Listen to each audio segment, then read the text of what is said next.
Glad to have you with us back in the great state of Arizona. This is it. The final home series, the final series, better said, of the 2011 season. The good news for the Diamondbacks is their season will roll on into postseason. They hope to be opening at home. It's Milwaukee trying to be caught by the Arizona Diamondbacks tonight as they trail it by a pair. Again, you finish tied with Milwaukee or ahead, you open at home. Who you play is an entirely different discussion. Hi, folks, and welcome back to the ballpark. You know Mark Grace. My name is Darren Sutton. Game one of the Dodgers and Diamondbacks. Now, those are two teams, but we're talking about like 5 total teams outside of these two teams tonight. The Diamondbacks find themselves watching the scoreboard very, very closely because if, in fact, they do end up earning a time to play at home, they will either play the Milwaukee Brewers if the Cardinals win the wild card, or the Atlanta Braves will come visit. If, in fact, they come up empty and they do not catch Milwaukee, they'll go to Philadelphia to take them on. But they've got a lot of waiting to do. Yeah, they do. And the Diamondbacks, they play so well here at Chase Field. These games are big. They want home field advantage if they can help it. Atlanta is really struggling right now. The Brewers are playing good baseball. Right now, you just want to play at home. So these 3 games are huge, Darren. You've got to find a way to overtake the Brewers and get that home field advantage. Justin Upton was in the lineup, and then he was taken out of the lineup. The official word from the Diamondbacks, it's based on precautionary reasons. Though they would not reveal, they said they are not revealing this organization the results of the baseline test for the concussion. Kirk Gibson, before the game, in our Geico quote, talks about what happened yesterday. It's kind of lucky it hit him right on the bill of the cap. If it would have hit him straight in the head, or here, obviously, it would have been terrible. So he feels good. I think he wants to play. I've been hit in the face before, and if you look at Jay Up, he really didn't even move his head. And which, you're trained to stay in there, It's what you train yourself to do. And you are trained to stay in there. And that was 1 inch away from probably ending that young man's career. So Justin Upton, yes, he's not in the lineup today, but I think he's very fortunate that he's not really seriously injured, because that could have been one of the most devastating beatings I've ever seen. 2 things come to mind before we go to break. Number 1, Upton told me he was fine to play today. Number 2, you find yourself a little bit concerned that the Diamondbacks at this point aren't revealing the results of the test. So we'll keep an eye on if, in fact, we can share those with you. When we come back, the Diamondbacks get ready to go toe-to-toe with an MVP candidate. Could there be an MVP and a triple crown in Southern California? We'll tackle that subject with Big Mark McClune right up to this.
at any Gila River casino, you can win $2,000 to $20,000 instantly.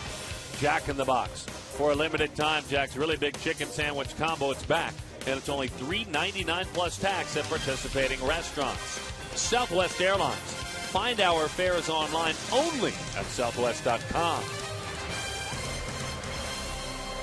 The roof is wide open in downtown Phoenix, just about set for the first pitch between the Arizona Diamondbacks and the Los Angeles Dodgers as the D-backs, the NOS champs, look to close out the season in style against the Dodgers while the Diamondbacks turn their attention to October. The Dodgers plan for next season, but also have a chance to make a little history. At least one player on the Dodgers does, and that's center fielder Matt Kemp. He is chasing the Triple Crown. That has not been done in Major League Baseball in over 40 years, and in the National League, it has not been done in over 70. You see the average. He's trailing Jose Reyes and Ryan Braun. Kemp needs to have perhaps his best series of the season this week, but he's coming off being named National League Player of the Week, so you know he has it in him. Matt Kemp giving Dodger fans a reason to watch, but he'll have to handle Daniel Hudson tonight, number 41, going for number 17 win on the season as Hudson and the D-backs try to close out that season in style. We'll be back with the first pitch.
Hope you've got a great week ahead of you and that your weekend was a good one. It's the Dodgers, it's the Diamondbacks, and Mark and I very honored that you invited us into your home this evening. Let's take a look at Don Mattingly's starting lineup for the visiting Los Angeles Dodgers. The very exciting Dee Gordon at the top.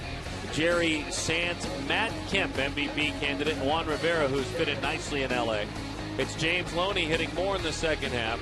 The play anywhere on the field guy and Aaron Miles, veteran A.J. Ellis of the minor leagues. Justin Sellers, double play partner with Dee Gordon. Danny Evelyn pitches. He is on the bump for the Los Angeles Dodgers, former Diamondback. Don Mattingly has had to deal with a little bit more than I think he thought he would deal with this year, and most of it off the field, unfortunately, with his team playing better baseball over the last 6 weeks of the season. Daniel Hudson goes to work for the 33rd time this year. He's got 16 wins. He's got 11 losses. Hudson with a sparkling 3.43 ERA. And he has stood side by side with Ian Kennedy as a quality number 2 for a division-winning team.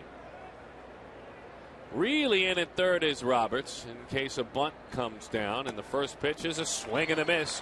And we're underway at Chase Field. Glad to have you with us tonight. His dad, Tom Gordon, Flash Gordon, one heck of a long-time Major League relief pitcher. He's not a pitcher. He's a Flash, I think, would be the appropriate word. He's a flashy middle infielder. Yeah, he is. He flies. You have to keep him off the base paths if you're Daniel Hudson, because he's one of those guys, if he gets on base, he scores. He's just so speedy. 0-2. Hudson gets him to slap it the other way, protecting on a fastball up and away. As that one goes into the seats. Daniel making his 44th start as an Arizona Diamondback. Came over around the trading deadline last year when this team was in a different place, no doubt about it. Came over for Edwin Jackson. Change up, he spoiled a good change. But Daniel last time out against the Pittsburgh Pirates went just 5 through a lot of pitches through 5 innings, over 100. Gave up 7 hits, 3 runs. Eventually he ended up with a loss, a 5-3 loss. Line drive, he put it on him. Parra will surround it. Gordon's going to test it. Here's the throw to second. It's off the mark.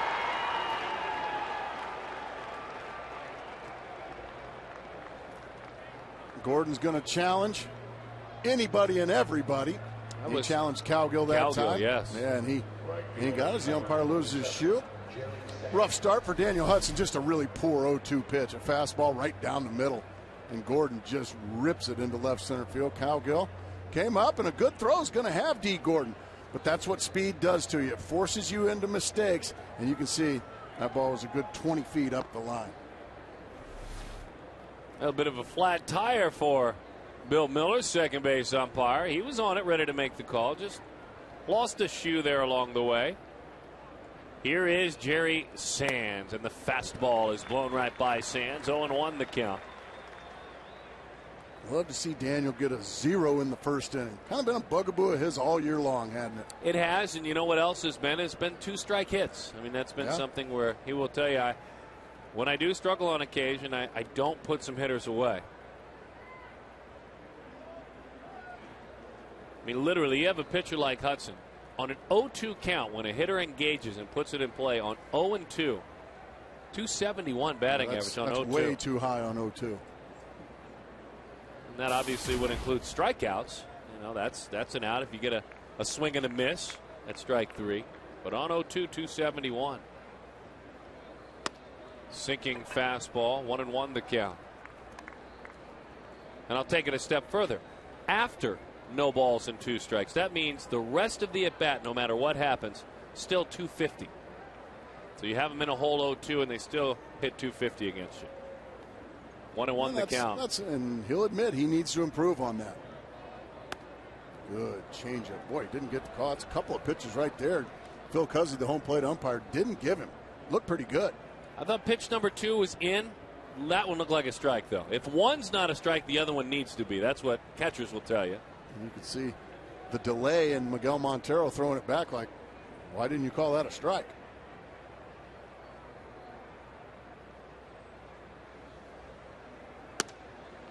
There's a strike. 2-2 the count. Just poured that over the outside corner at the knees. Good pitch.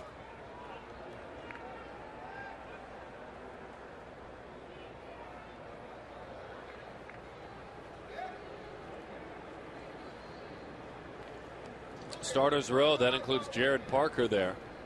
Had a chance to have a nice conversation with Jared before the game today. Jared has really leaned on his 2-seam fastball. We'll share bits and pieces of it tomorrow. He showed all of his grips and how he goes about his business. As the first round pick several years back, will make his major league debut tomorrow.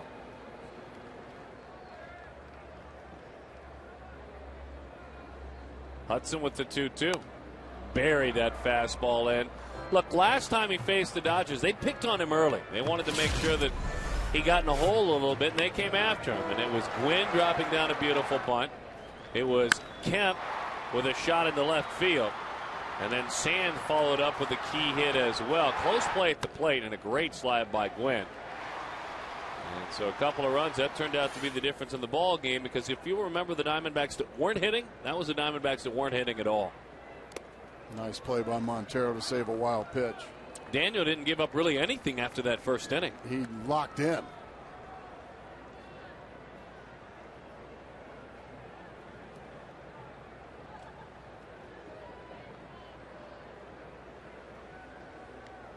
Yeah, the numbers pretty incredible. First time, second time, third time through the lineup. This is certainly a pitcher that gets better later in games. Fastball inside, ball 4. Sands is on after Gordon slapped the ball for a base hit into left field. This is really not what you drew up in your game plan before the ball game. That is, get a couple of guys on and face Matt Kemp. Golly. Now you see the difference. I mean, here's a guy that kind of pieces things together. And now the third time through, it's not as if there's a lot lesser with regard to the at-bats. 242 at-bats third time through. Only 20 more overall at-bats the first time through. So he pitches deep into games. Here's Matt Kemp.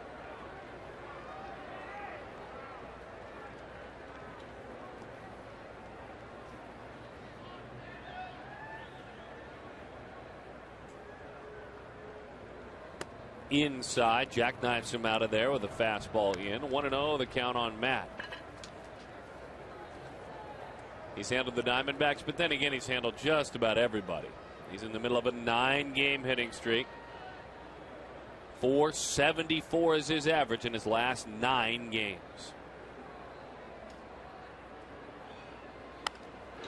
Chases that pitch in. That was a changeup. A good changeup.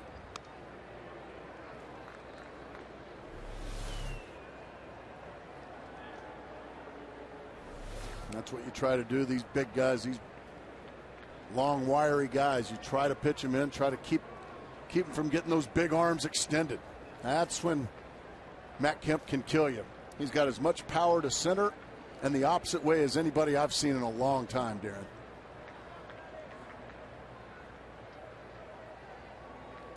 Right back in they go. Strike 2. What? Miguel Montero. Hudson curious. No, he called it a strike. No, he didn't. Well, he certainly did. He called it a strike. I don't think so. I think he did everything. Watch the right arm. He stands up, but watch the right arm. Nothing. I think it's 2-1. Wow, that was stunning. Montero thought he lost the ball, too. Montero thought he dropped the ball. So it is 2-1. Miguel Montero thought he had dropped the baseball. Just a lot going on there. Right now, it's a very small strike zone from Phil Cuzzy. I think he went to call it a strike and then changed his mind. You're allowed to change your mind.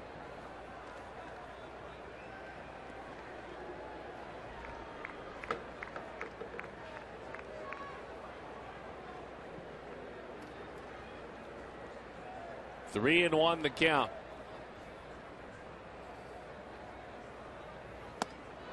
3-2 the count.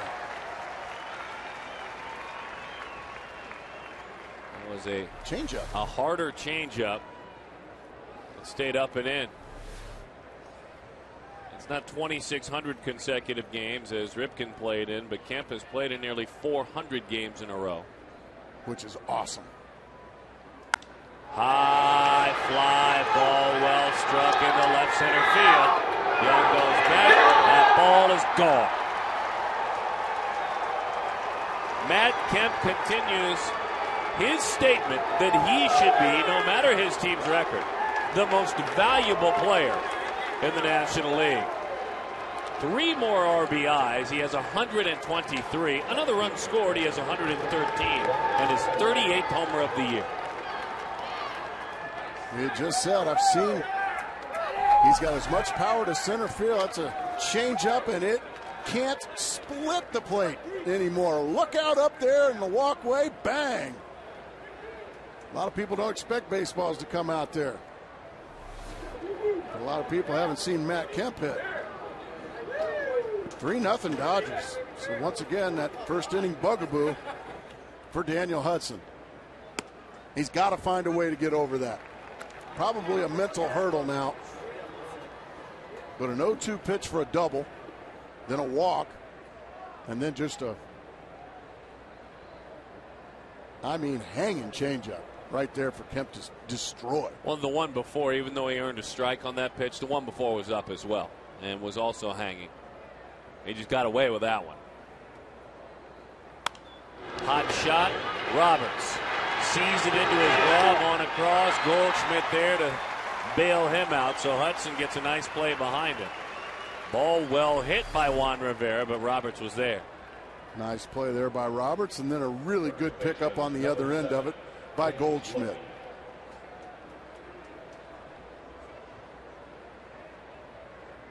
Pick it up. That was great. As soon as he threw it, pick it up. Pick it up. And he did. That's taking care of your infielders there, Paul Goldschmidt.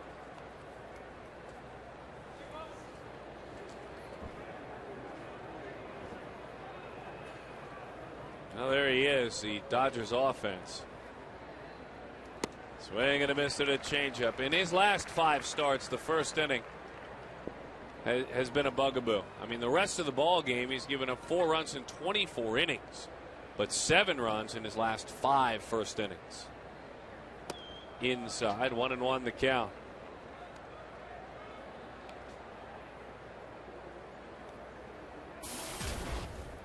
Hudson over 200 innings on the season.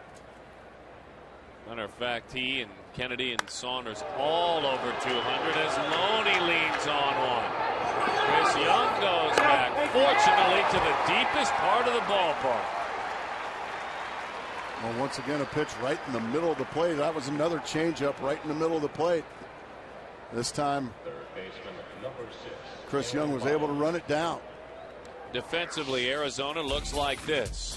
Calgill, Young, Upton out. We'll keep an eye on any word we can give you. Roberts, McDonald, Hill, and Goldschmidt. Miguel Montero, Daniel Hudson. Miles takes a fastball for a strike. Calgill basically takes Upton's spot because Parra would be in left field. Instead, he is in right field. A little chopper. Quick flip. Fancy glove work out there by John McDonald. But McDonald nor anybody else could catch the ball that Matt Kemp hit. So it's 3-0.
With what has gone on, the starting lineup brought to you by Southwest Airlines. Go to southwest.com/Yahtzee, and it's your chance to win Rapid Rewards points. Roberts, Hill, Young, Montero, Paul Goldschmidt, along with Colin Calgill, Gerardo Parra, John McDonald. Smooth shortstop, he bats 8th. Daniel Hudson can hit, and he bats 9th.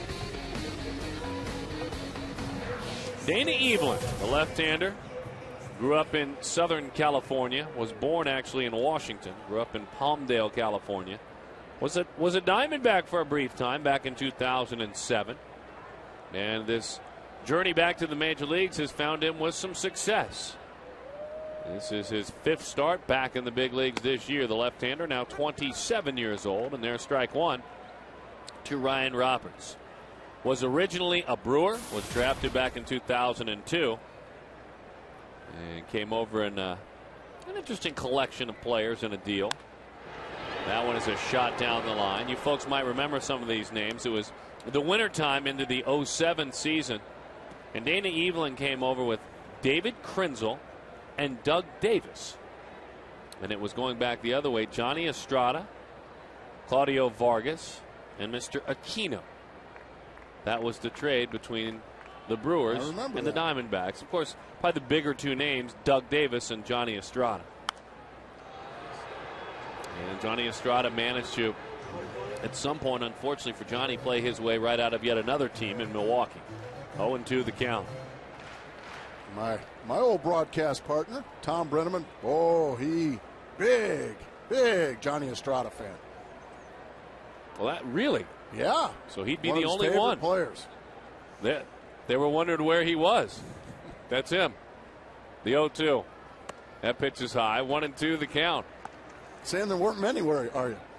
You told me there was one. It's the only one I've ever heard of. 1-2 the count. But good for Tommy. Love Johnny Estrada. He will journey down the road less traveled at times. Breaking ball is low, and he's loyal to those he cares about. 2-2 the count.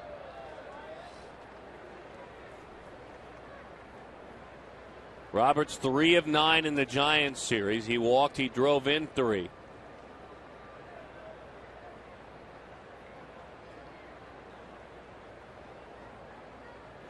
Fastball, bouncing ball. Aaron Miles plays it on a few hops.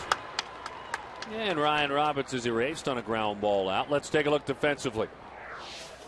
And it's brought to you by Lexus. Juan Rivera, Matt Kemp, Jerry Sands. Gordon, fun to watch him play shortstop.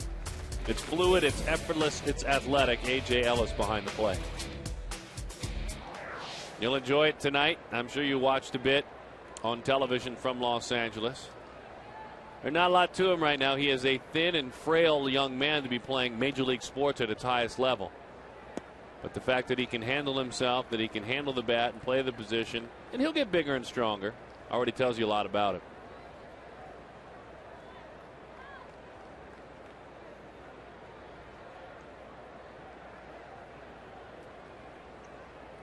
Aaron Hill, bouncing ball, high chop this time. Miles makes the play, and in time for the out. But also, when you're talking about D. Gordon out there, you know, you have to. Do you really want him to get bigger and stronger?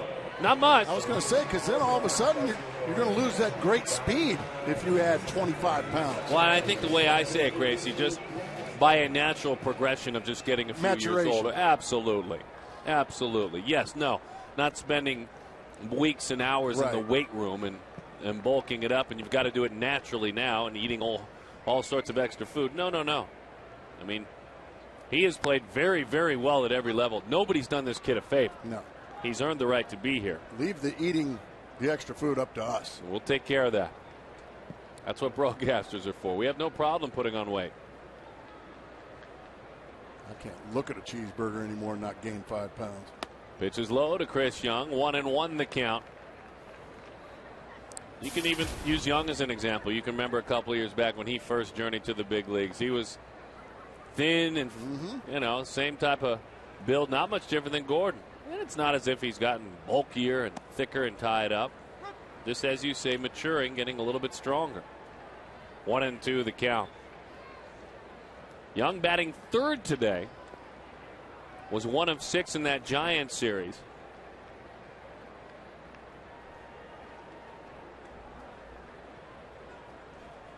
Swing and a miss. Down he goes, and Dana Evelyn sets his old mates down. 1-2-3.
Fry's. You can enroll now for the Fry's Diamondbacks Rewards program and earn points by buying participating items at Fry's.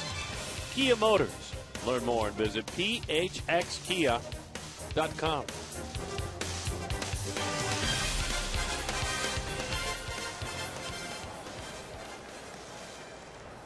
Dodgers lead it 3-0. We move on into the top half of inning number 2 with Daniel Hudson.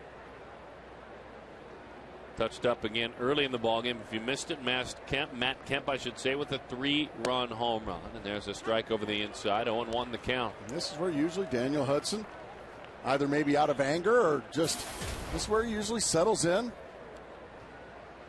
and usually starts to cruise. You can never cruise with that man. No. After a lost season last year, if you will, for Matt Kemp, boy. Took his off-season program much more serious. Took his career much more serious. It's easy to do, folks, when you play in Los Angeles. You can get caught up in movie stars and performers and rock stars and parties. McDonald. Hey, Paul Goldschmidt with a fine dig there. He's doing it over there today, isn't he? Look at Goldschmidt picking all kinds of things out of the dirt this time. Taking care of Johnny McDonald at shortstop. Ball in the dirt. That is a really nice pickup there by Goldschmidt. Nicely done. That is a very difficult one. He made it look pretty easy. Paul can handle first base just fine. You would not call him an elite first baseman, but you would also say that he is a guy that will not hurt you over there. No, and there's still some things he's going to have to learn. We saw him make a mistake in last night's ball game. It won't go as an error, but there was a bunt to him that he should have just taken it himself. Instead, he tried to feed the pitcher cover, and it ended up being the wrong decision. That's just living and learning. Strike 2.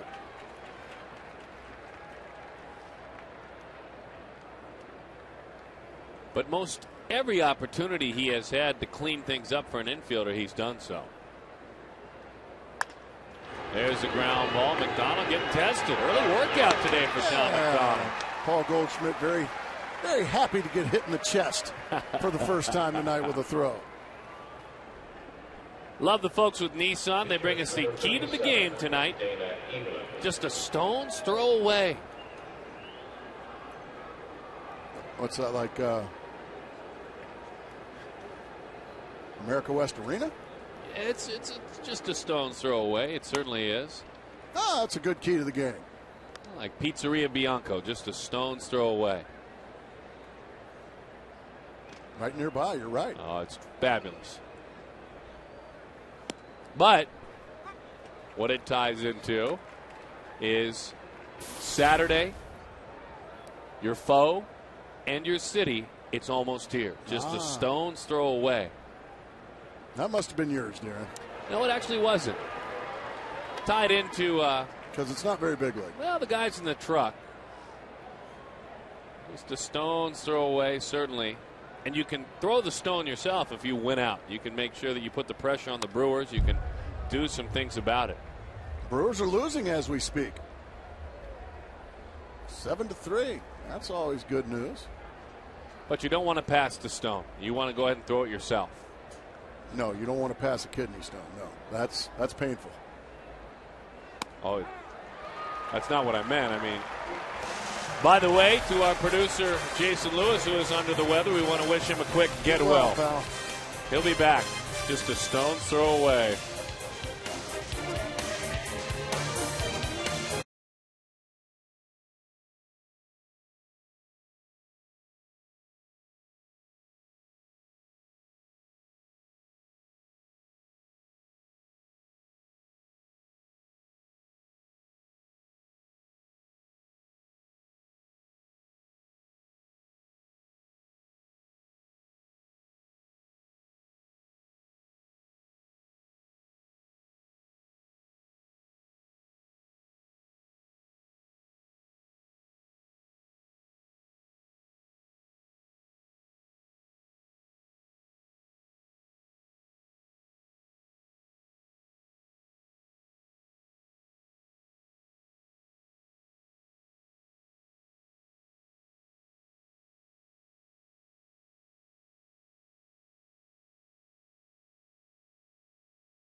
Back at the ball yard, Matt Kemp again continues his assault on National League and probably an Interleague, American League pitching as well. Our Kia text poll, by the way, by texting to vote, you consent to receive a message from Kia Motors America. Should the team's record factor in MVP voting? Should a team's record factor in MVP voting? A yes, B no, 36929. What do you think? Yes. I think you are graded much tougher if you're Matt Kemp. I think you have higher standards to live up to stay in the club, and he is blown by those standards. I agree. I think there should be an MVP award and a Player of the Year award, because a lot of times you get punished because your teammates played poorly. Does that make sense? Mm-hmm. I mean, it's not Matt Kemp's fault. They sit in third place. Montero just takes like a strike. Just like it wasn't Andre Dawson's fault that the Cubs came in last place the year he won the MVP.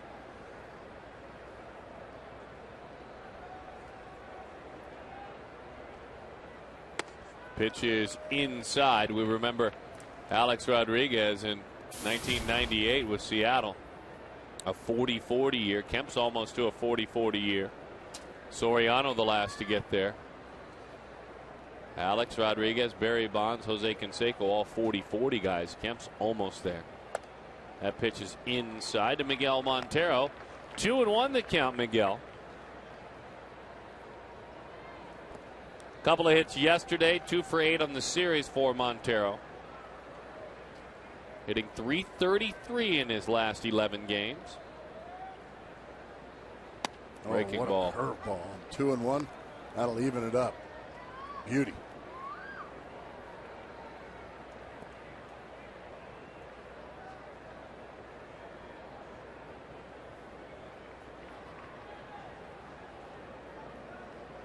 Ellis says I need it down in the zone. He left it up. It's on the ground. Long run. Nice play. Sellers on a backhand. So the candidates are certainly Matt Kemp. He is a candidate, frontline candidate, but so are these players. These two Brewers, and so is that St. Louis Cardinal, especially with the Cardinals 1 game back in the wild card race now. Braun with some heroics on the clinch night. Yeah. Prince Fielder been doing it all year long. Matt Kemp leading the league in RBIs and home runs, and very close in the batting average. Ryan Braun, Jose Reyes both at about 333, something like that. Mm-hmm. Ryan Braun not in the lineup, I guess, tonight, from what I've been told. Breaking ball is high. By the way, the Atlanta Braves have lost tonight to the Philadelphia Phillies 4-2. So that means if St. Louis can rally, they trail 4-2 against Houston. If they can rally, they will be tied with the Braves for the wild card. But they're down 4-2. The Braves are trying to pull off one of the best gag jobs I have ever seen in my 47 years on this earth. The 2-1 pitch. Tried to pull a pitch up and away from him. Couldn't do it, and he is erased. The third time that man, Mr. Miles, has made an out. Ryan Braun not in the lineup, hitting .333. Reyes 2 for 3 now, hitting .333 as Cincinnati and the Mets are playing. And Kemp right now at .325. And now let's go to the American League side of things. The Boston Red Sox are losing 6-2 in the 8th inning to the Orioles. Tampa Bay is about to win against the New York Yankees, and the Boston Red Sox are trying to gag it away like maybe I've never seen before. 1-0 the count to Colin Cowgill. Good shot, by the way, of Matt Kemp there, signing autographs before the game, and the folks with their banners for team MVP. That's what you're talking about. That is a breaking ball. That one is in there. So that could be tied at the end of the night. They both could be tied. unfortunately for the Angels, I still think they're mathematically in it, but just too late. There could be a three-way tie, though, at the end of the week. Good stuff. There could easily be a one-game playoff somewhere in both leagues. Red Sox fans are a bit anxious, I should say, or antsy, either one. How about scared? They get scared there? When it comes to the Red Sox, oh yeah. Chase Evelyn looks really sharp so far tonight. The breaking ball. When did the Dodgers get Steve Carlton?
Time of year.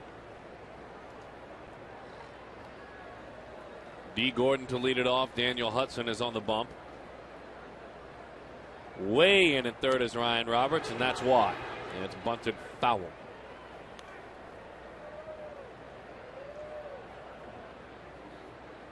Gordon earned his right to be here with some pretty big stuff with regard to in the minor leagues. And they got to the point where they just couldn't keep him down anymore. The 0-1. Popped that one up. Long run. Heading over is Calgill. Still going. Cullen is there. And a nice play by the man out of the University of Kentucky.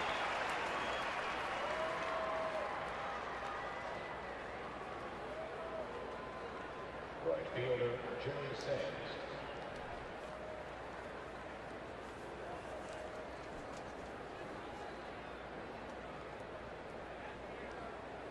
Don't forget, Wednesday, Fox Sports Arizona brings you an encore airing of the Diamondbacks division clinching win over the Rockies in 07. Don't miss this Diamondbacks Classic. It's Wednesday at 2. Swing and a miss. 0-1 the count. Wednesday at 2. That was your first year in this booth, Darren Sutton. That was. The 0-1. 0-2 the count. We had a lot of fun. There was no reason that club should have done what they did. That club was even, dare I say, a little bit lucky. As Jerry Sands goes down on strikes. They also had Jose Valverde. He was later traded for Chad Qualls. Matt Kemp coming up, and it was Matt Kemp who crushed this ball back in the first.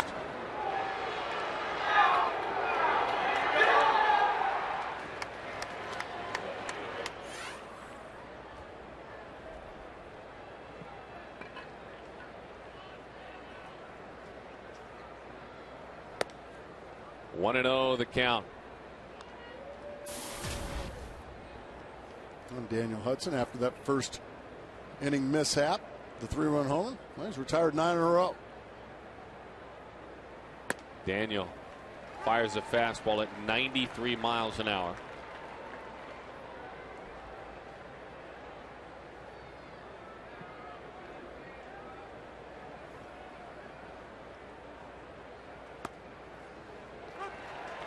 Another fastball, 1 and 2. another strike. Reyes and Braun lead in batting average. Kemp leads in home runs. He leads in RBIs. He comfortably leads in RBIs. He will lead the league in RBIs unless something dramatic occurs. Swing and a miss. Down goes Kemp. Well, the roll continues, as you mentioned. 9 in a row sat down by Daniel Hudson, but he trails it.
Ball in downtown Phoenix, LA Dodgers lead the Arizona Diamondbacks 3-0 as we head to the bottom of the third. And, you know, the town is alive in Phoenix as all the stars have come out.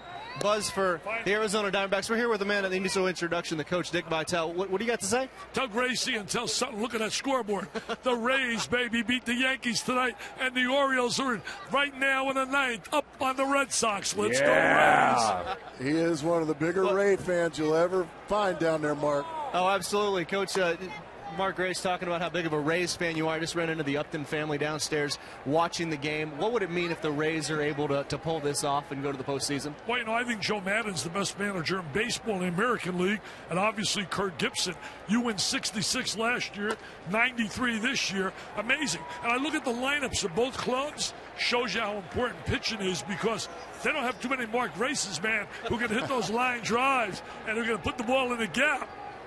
Are they diaper dandies or more PT peers? I think they're mostly PT peers, especially the pitchers. You win with great pitching. The pitching staff for the Rays is as good as anybody in baseball. When you talk about Price and Shields, Hellickson, Neiman, Davison, they got a young phenom now. I'm going to tell you, you tell Mr. Sutton, his daddy was a Hall of Famer. He would love Matt Moore. Matt Moore, about 97 miles an hour, ball moves. He had a 1.5 earned run average, AAA. Remember the name, Matt Moore. We got to get you in a baseball booth, and of course, Midnight Madness just a couple weeks away. What do you think of U of A's and ASU's chances this year? Well, I think Arizona, when you look certainly with Sean Miller, they'll have the greatest recruiting class maybe in the country next year in 2012. This year with the kid coming back, Fogg is back, they got Hill back, they lose Derek Williams, but they're still going to be right up there in the upper echelon of the Pac-10. This is a big year for Herb Sendick. He's got a couple of good kids coming back. I believe Triplett's back. I love Herb as a coach. They had a little tough time last year. But I think Arizona, for example, is back to the Lute Olson days. I really do. I think Sean Miller is just an absolute star in coaching. Well, we look forward to seeing you on a basketball broadcast near you soon, and maybe get you on a baseball broadcast again. Thanks for your time. Thanks a lot for being on with you guys. Tomorrow I got a tough deal. I'm doing a deal with Mountain Dew and Sofia Vergara. Eat your heart out, Gracie. You know what? I'm jealous, Dick.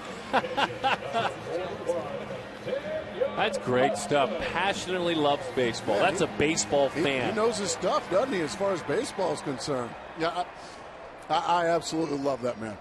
He is so good for college basketball. And some people disagree with me, but I can't get enough of him. Season ticket holder with the Rays since 1998. I think it's he and like 6 other people that are season ticket holders. And Nasty Knobs. Kenny Knobs, former professional wrestler. Oh, you'd have loved him, Darren. What's going on here? I think Dick actually asked Mark, will you take a picture with me? No, that's not at all what happened. 2-0 the count. Yeah. Vital, I love it. I want to go down and get his credential from him. 2-1, that's $100 from McClune. Oh, you're fine. $100. Can't be having a legendary coach sitting on the dugout where a foul ball might knock him down. Not even paying attention to the game. The 2-1. Hudson breaks his bat. A little too fancy there by Mr. Gordon, but there to make the play. Mr. Vital. What an honor to have such a, you're right, a great baseball fan. Maybe he can pay McClune's $100 fine. Terrible.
Dewey. Our AT&T trivia question.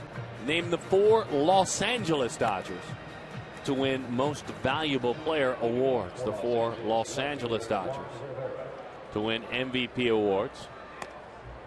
Now, does that include Kirk Gibson in 98 or 88? Or okay, so including Kirk Gibson. And Gibson, when you think about his MVP in 88, is somewhat of the antithesis of what you were talking about with Matt Kemp. I mean, Kemp dominating, that's a perfect word there, dominating offensive numbers. Gibson, the epitome of a team season. That's exactly right. He was the best player on the best team. He drove in 82 runs that year and was MVP.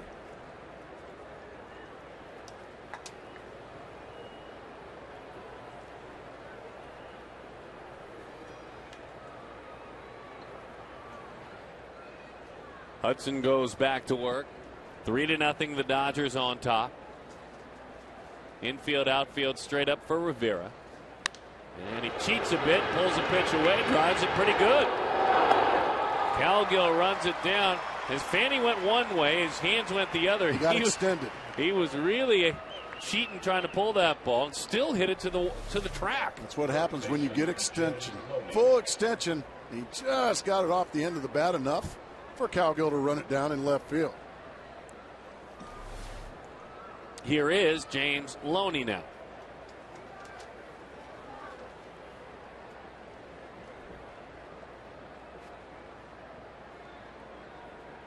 Since late August, it has been Loney's world, and he's been enjoying it. He has 48 hits in his last 32 games. That's a lot more of what they were looking for. That's a 397 clip in his last month. As that changeup misses away. 1-1 strike the count. Talking with Don Mattingly earlier this year, he was simply saying James is not looking to drive the baseball anymore. He's just looking to flip it out there. Kind of a swing that was not led by a firm attack. Mattingly hoping to see a little bit. I mean, Mattingly wasn't a guy that was known for hitting 30 home runs a year, every single year. I mean, he set some records with regard to home runs in consecutive ball games. He hit over 300 a lot. Well, MLB.com's at Bat 11 for your iPhone, iPad, BlackBerry, and Android phone puts live baseball at your fingertips. Follow the D-backs through the postseason with play-by-play. Plus, get real-time box scores and video highlights. At Bat includes audio so you can listen and watch every postseason game. Talk to me, Garrett. That boy, Colin Cowgill. I'm not done yet, though, folks.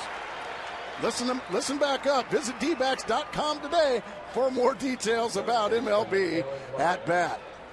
That was a really long read.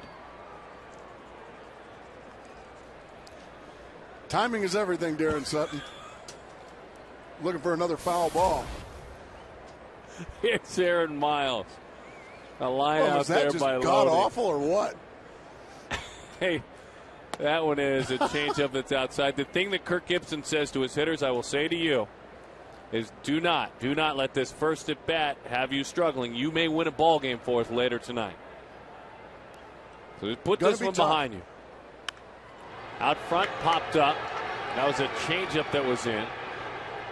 The art of the foul ball read is one that few have mastered. Well, especially like when it's a novel. Mm-hmm. Nice play down there, guys. You get that on the fly? Well, speaking of legends, we got Dick Vitale and Vince Scully next to us. Rolled out to McDonald, who has been fun to watch tonight playing short. Slick glove work.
Koufax and Maury Wills also winning the award. Kirk Gibson in 1988. Kirk Gibson's talking to Dick Vitale right now. A couple of Michigan guys. Yeah, he is. Dick Vitale and Kirk Gibson. Vitale was at what they then called Detroit Mercy. Detroit Mercy. He was also the head coach of the Detroit Pistons for a little while. Detroit Mercy down there at about off 6 Mile Road. 1-0 the count to Ryan Roberts. All right, time to get things going against Dana Evelyn.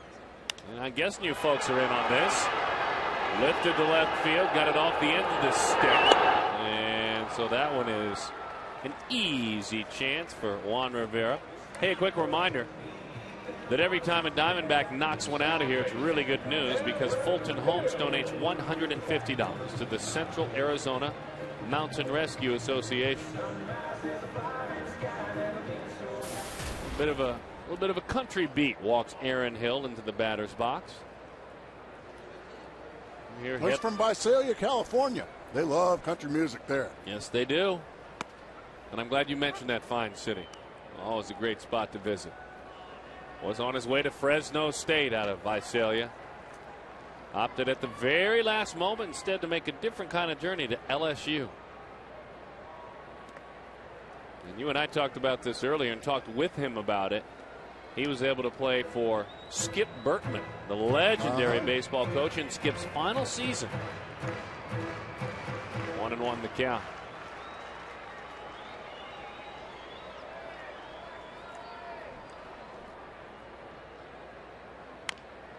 That one is run in. And meanwhile, Dana Evelyn, perfect through 3 1/3. Hill having a great homestand. He's 8 of 20 on this homestand. He's got 4 walks. He's been hit twice. So think about that. I mean, on this homestand, he's been on base 14 times already. So that one is fouled off. 14 times in the first 6 games he has reached.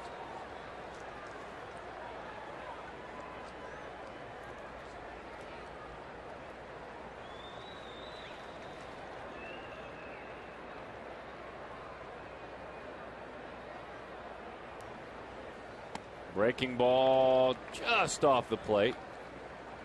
The 27-year-old didn't get the call there. Evelyn split last year between Toronto and Pittsburgh. And after Pittsburgh cut him loose, just signed with the Dodgers this winter. I mean, he pitched a lot in the minor leagues to earn him his way back. Swing and a miss. Breaking ball, strike 3. That looked like the slider, about 83 miles an hour. It was a beautiful breaking ball. And way out in front and over the top of it was Visalia's own Aaron Hill. You can see it. Just right on the butt. Beautiful pitch.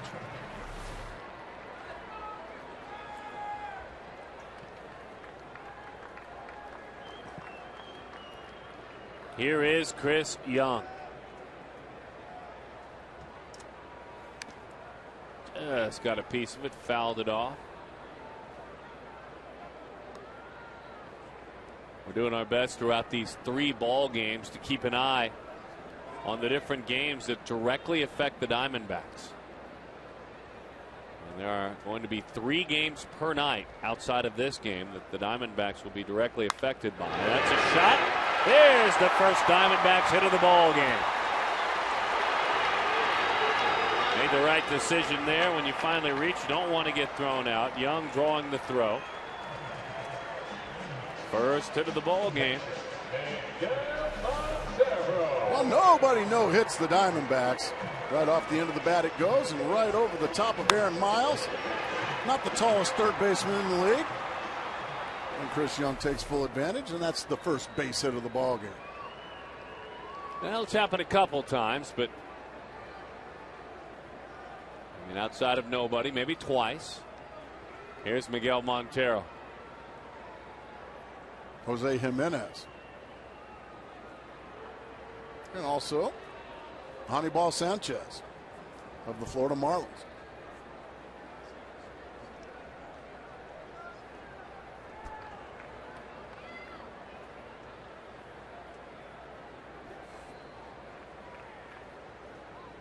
That pitch is low. So, goodness. Yeah. And it's called a strike. You're right, it was, but not according to Phil Cuzzy. Here's what's going on. The Pirates lead the Brewers, top of the 6th inning. Arizona's got to take advantage. They can tie Milwaukee with a win tonight. Philadelphia has beaten the Braves. They're done. And now the Cardinals have tied the Astros up. The Cardinals have a chance to be tied in that wild card race. Unbelievable. If Arizona finishes with an identical record than the Brewers, or one game better, if in fact that happens, then in fact Arizona will host a first-round game. It depends upon who they will host based upon the wild card. The 0-1 outside. And over in the American League, Tampa Bay has defeated the New York Yankees, and the Baltimore Orioles have defeated the Boston Red Sox. It is now dead even in the wild card race in the American League. 2-0 the count.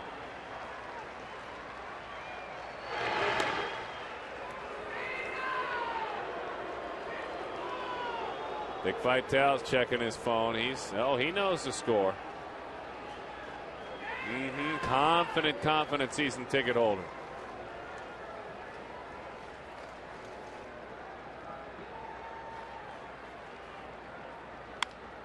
Bouncing ball there to snag it is Loney. To the bag he goes. We'll continue to explain who the Diamondbacks may be playing throughout the next couple of innings.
In love.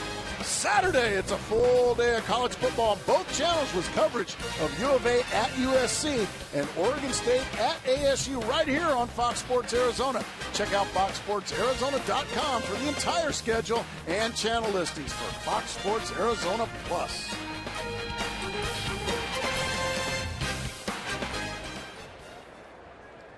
A.J. Ellis, first pitch swinging, hits a high fly ball into right center field. Gerardo Parra in there for Justin Upton. And by the way, since coming on the air, we have not heard any more of the status of Justin Upton. He was a precautionary scratch from the lineup. Upton initially in the starting lineup. They're not talking, huh? Well, the baseline testing that went on, the results are not being revealed by the Diamondbacks. They have chosen not to reveal those results. He was a late scratch from the starting lineup. The encouraging news is in a face-to-face conversation. He said, I'm ready to go. I'll be just fine. Now you see the training staff for the Diamondbacks. But hopefully at some point a little bit more will be known about Justin Upton. That one is bunted back behind the plate. And if you missed it yesterday, very early in the ball game, Tim Lincecum.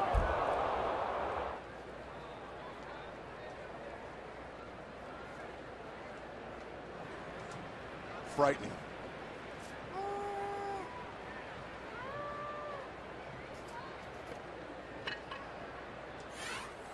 The 0-2. Didn't mean to. Tried to hold up. Checked a slider away. And Upton earlier today, I mean, before all of the testing, the regulations, rules, and he's explaining where it got him, but he got worked into a full lather, ran the bases, made some defensive plays. Then you go in. Once you get the heart beating and pounding, you throw some, you run the bases, you play a little bit of outfield. Then once your heart gets beating, then you go. You find yourself tested. He is back in the dugout now. We never had that. He's got your bell rung. With this day and age, and rightfully so. They really keep a close look on you when you take a shot to the noggin like Justin did last night. 1-2 the count.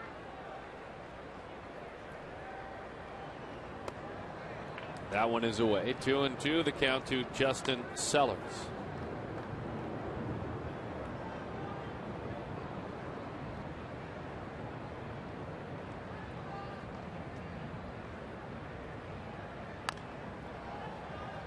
Change up, ran in just a bit, so Sellers will go toe-to-toe with Hudson one more time. Who's going to make that play? That's Mark Haley, manager down in South Bend.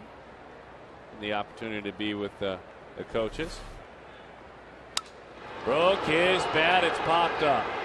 John McDonald behind the bag.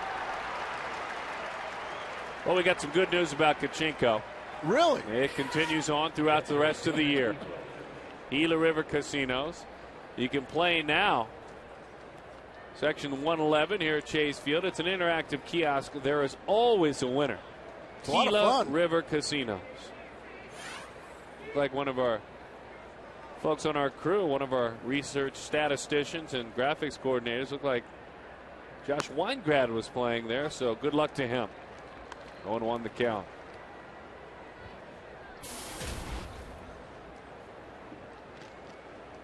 He loves Kachinko. Well, who doesn't? As that one is away. 0-2 the count. You getting ready for your next read here in a little bit? You getting warmed up? Man, I'm nervous.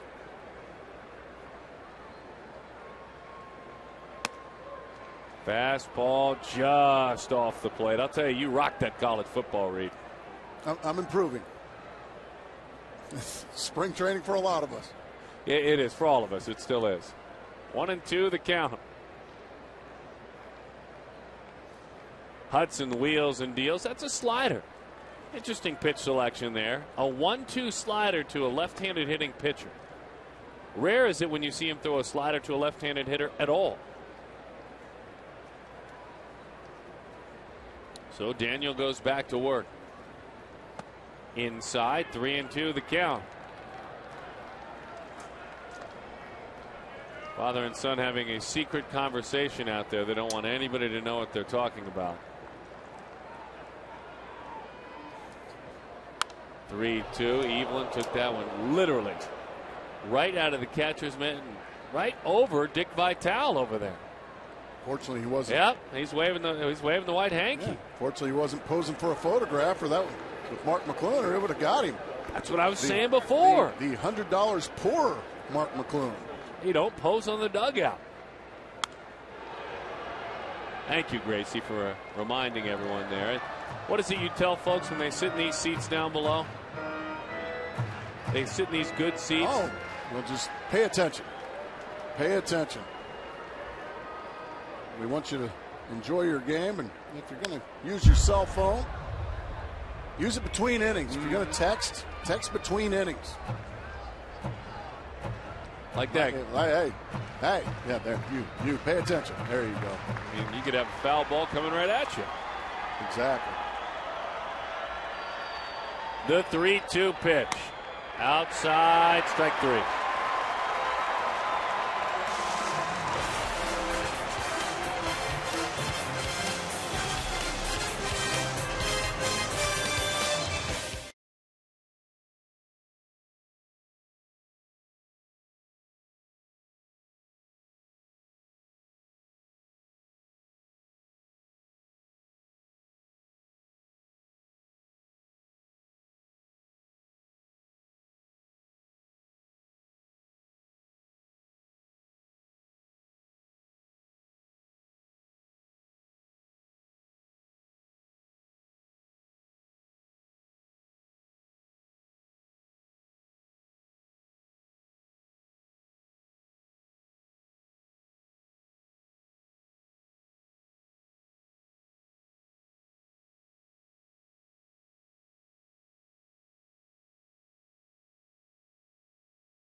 down.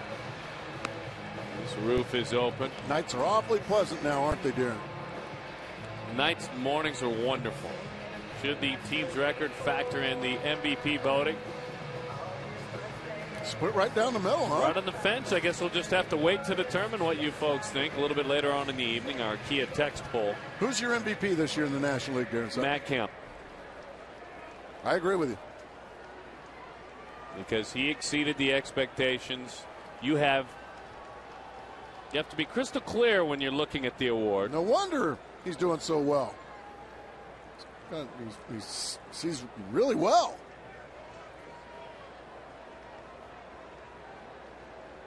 That Visine out there. X-ray vision. Yeah, you never know. See every stitch on the baseball. Now don't forget the other part of the story is that Clayton Kershaw is leading in the pitching Triple Crown with wins, ERA, and strikeouts. It's his. So if you're the Dodgers and you've had a disappointing year and you've had far, far too many off-the-field problems to even worthy a lengthy discussion, because that's all he's had to talk about outside of baseball. Do you have optimism with an MVP and a Cy Young Award winner heading into next year? Well, of course you do. You don't really know what ownership's going to do, though.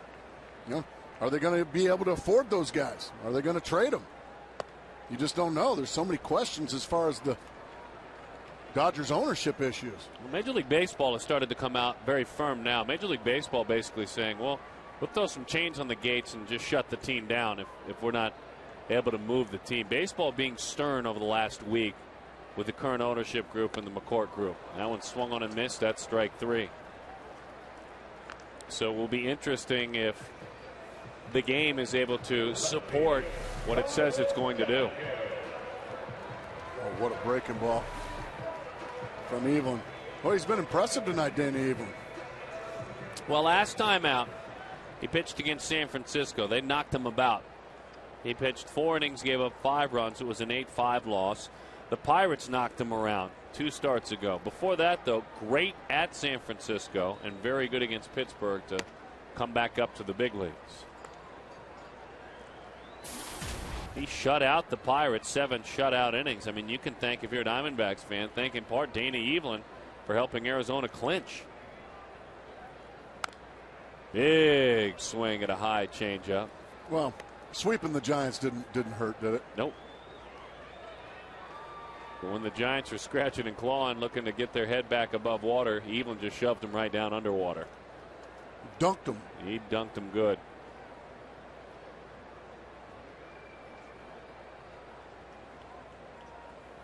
Swing and a miss at a changeup. Out front of that one. It's basically fastball slider. And then the cutter, curveball, changeup are added in at a much smaller degree from Evelyn.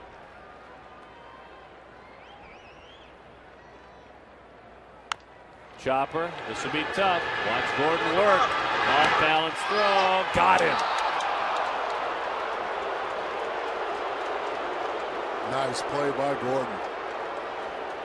Cowgill busting it down the line. An awkward reception of the ball, I guess you could say, from Loney. It's up the line, but he kept that foot on the bag. Good call over there by James Hoy, the first base umpire. He's out. Something about you smooth first basemen, and you were about as smooth as it came watching you play around the bag. Even awkwardly, you guys look smooth. I mean, he didn't look like he was about to stumble all over himself. Well, Loney's a good one over there. That's why I said that. Pushes it. Great idea, great execution.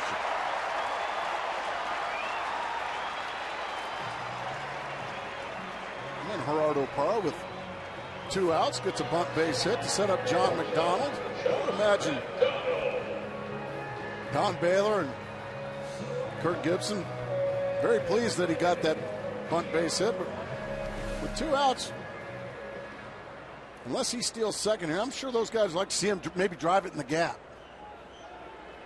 get in scoring position. John McDonald really not a power hitter. No, sir, he is not. He flied to center field back in the third inning.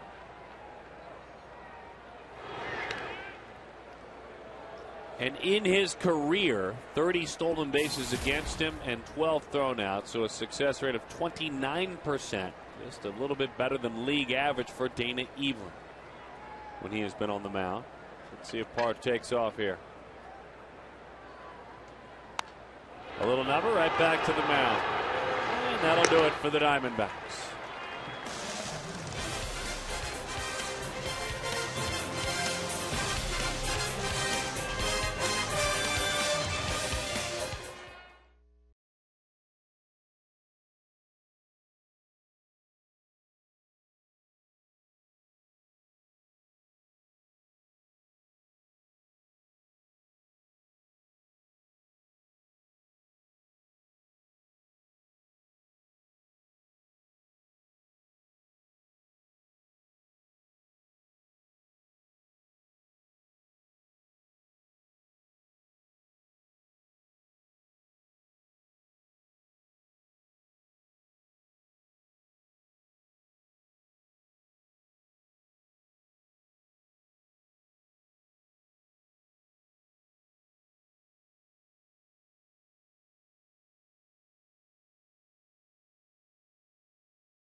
His bugaboo, his kryptonite, if you will.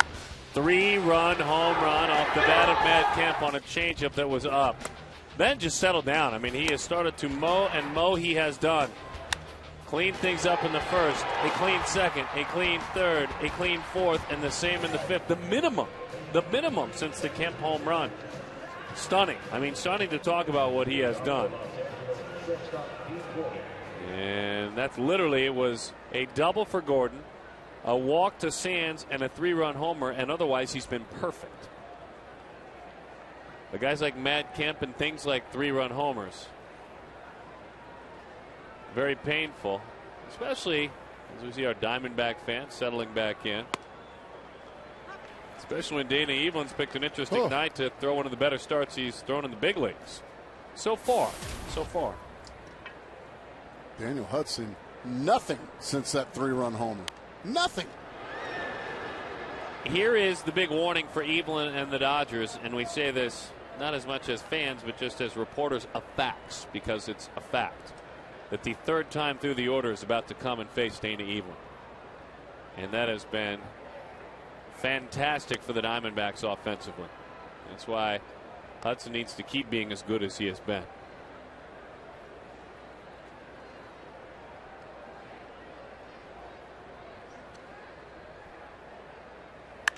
Line drive, thing of beauty. Boy.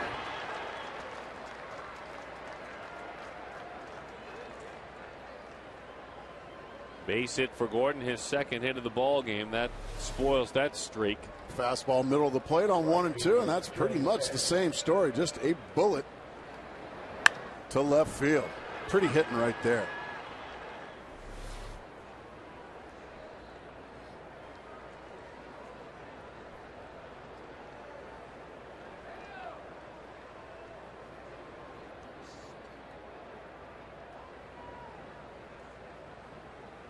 Sands to right field, well struck. Parra racing over. He will run it down. Yeah, Gerardo Parra nearly. He got a chunk of turf. He nearly hurt his knee. As the turf gave way when he went to plant after the catch. Okay, makes the catch, and the turf gives away there. That's dangerous. But all's right that ends right. Here's Matt Kemp. In Reno.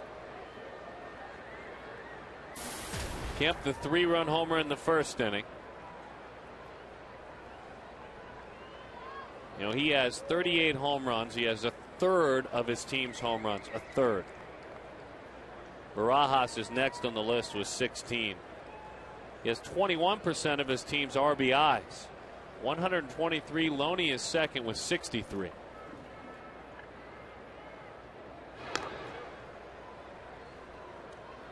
He has also improved defensively. Not only did he underachieve offensively last year, but he was, for his standards and for most Major League center fielder standards, he was a poor outfielder last year.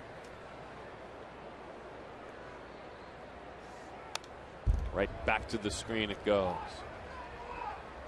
Standing in that first base coach's box is the man who shies away from taking much of the credit, but I've talked to Matt Kemp several times, and he says, Davey Lopes has stayed on me. He has stayed stern with me every single day. He's taught me how to run the bases better, and he's reminded me daily the things I need to work on. One of the best baseball men in the game right there, Davey Lopes. Swing and a miss, 0-2 the count. And if we've all, at any point, as you see this slider again, been there where you find a mentor who will be honest with you and you can trust, someone who holds you accountable. If you allow yourself to let that person guide you, you're going to grow. And Kemp's allowed himself. Absolutely. He found somebody he trusts. So we'll do it again with an 0-2 count. One thing you get in this game, you get a lot of advice at the big league level. You get it from your mom. You get it from your brother or sister or your father. You get it from fans. You get it from teammates, coaches, managers. You get a lot of advice. Some of you got to let in one ear and out the other, another you have to listen to. Davey Lopes is a guy you need to listen to. I think it's helpful, too, that when you play sports or do anything you do in life, whether you're a school teacher, it doesn't matter, to have somebody who can be bluntly honest with you. A voice you trust, exactly.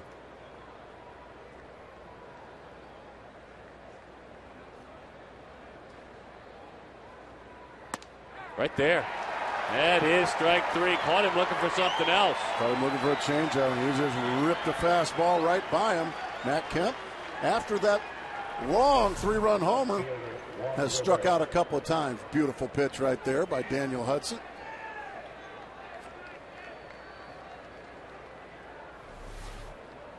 The Brew Crew making some noise in Milwaukee. What's going on? Are they going to win? Not yet, but they're trying to. Oh, boy. They're getting the offense going. They are really trying to, and they've got the bases loaded right now. Well, the Pirates just need to bring Joel Hanrahan into the game. Yeah. And it'll be all over. Still the 6th inning. Can't throw Joel for 3 1/3. Well, why not? Yeah, because that's what gets managers and pitching coaches fired. Well, the old Dodger Mike Marshall used to do it all the time. Juan Rivera.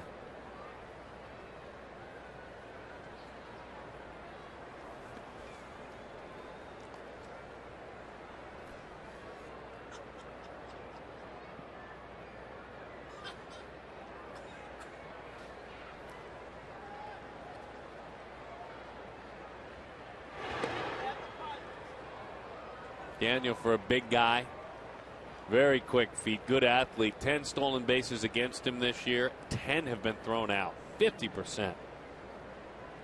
It's a power pitcher, too.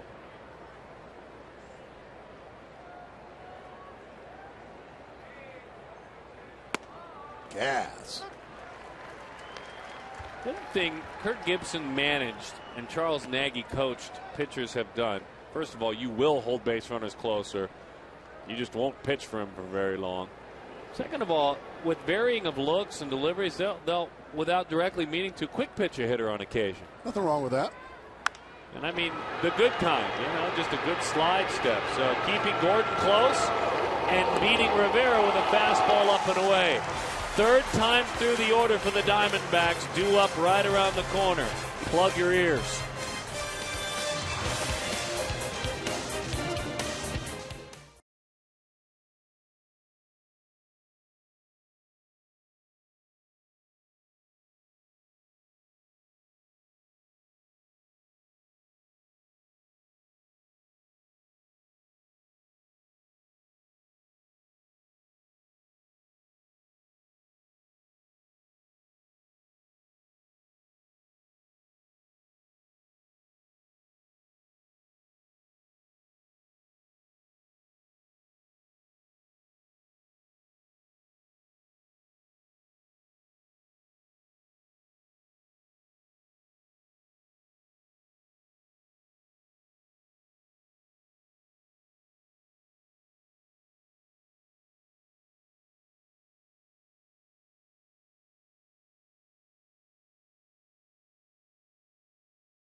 Postseason on Fox and TBS. The excitement begins this Friday. If you want to see the games live at Chase Field, buy a ticket today.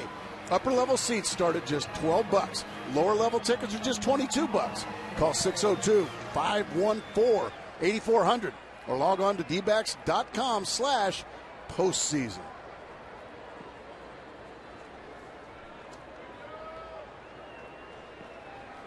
Daniel Hudson. And here comes the Arizona offense if you've watched very closely this year. You'd love to have Daniel lead it off. He has been a good hitter, especially for a pitcher, all year long.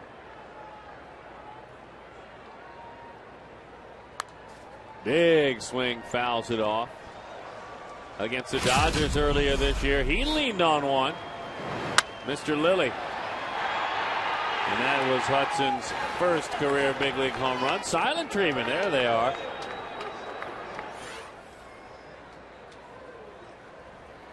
The 1-1. Breaking ball is high. There's Ted Lilly.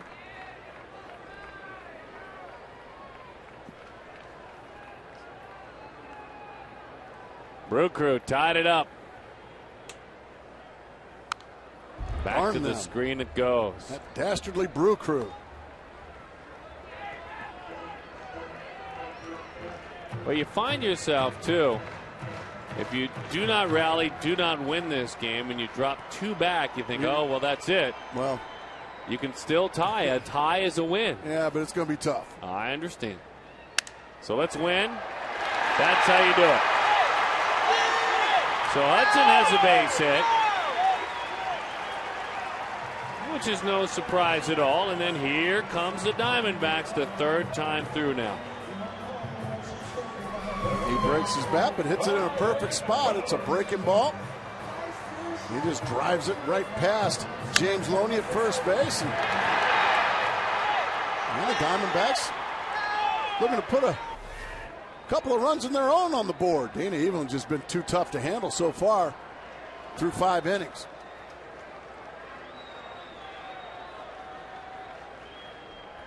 Ryan Roberts takes a pitch that is high. 1-0 the count of the Diamondbacks' third baseman.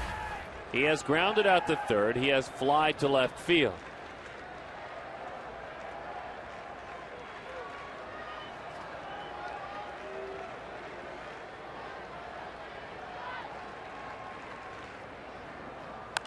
Big swing and a fastball away, and he will foul it off. Evelin's work so far tonight, it's been unbelievably uneventful for the left-hander. Arizona, the first time they face a starting pitcher, hits .243. The second time, That's 228. The third time, it's nearly 300. And a huge slugging percentage jump the third time through. Outside.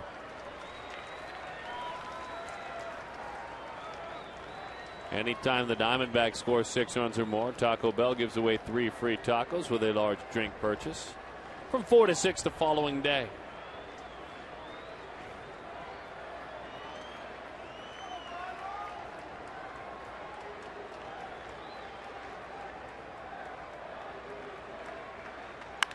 Ryan Roberts, base hit left field. Here they go.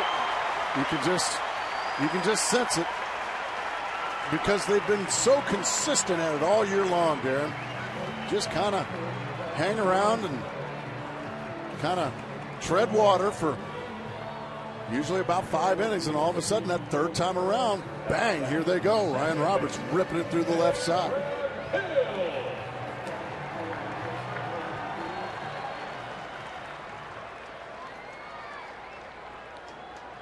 Catch this club doing the same thing in the postseason. 602-462-4600. Games 1 and 2 may be Saturday and Sunday for the Diamondbacks at home. That pitch is low. If not, it will be games 3 and 4 here in Arizona on Tuesday and Wednesday of the division series. Dodger bullpen starting to bounce around a little bit now. As it should be.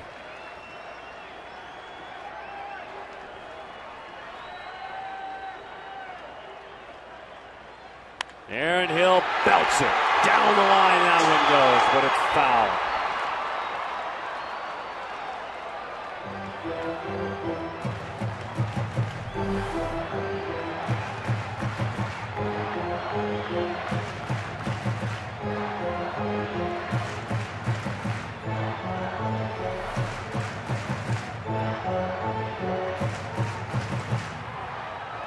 Big Josh Lindblom.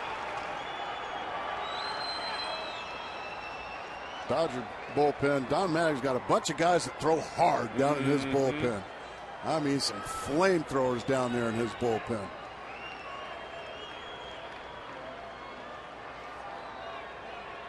Big at bat here for Hill.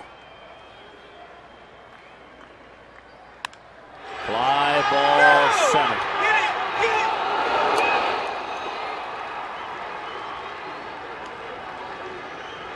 So Aaron is erased in front of Chris Young.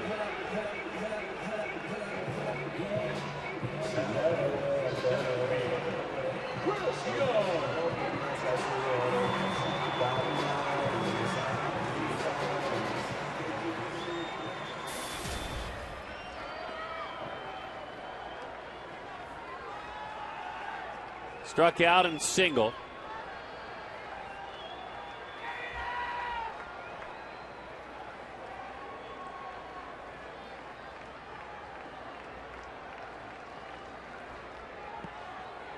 Evelyn so far in this ball game has yet to walk a Diamondback. He has been all over the strike zone. And that one stays hot. 1-0 the count. These are the times, and we just find ourselves kind of looking ahead to what may happen and then reacting. These are the times when we've seen Chris Young draw a walk. Guy hasn't walked anybody all night. He'll just coax his way on. I'll take a double down the line. We've also seen him do that. 2-0. Arizona in their last 4 ball games is hitting .333. It's 17 of 51 with runners in scoring position.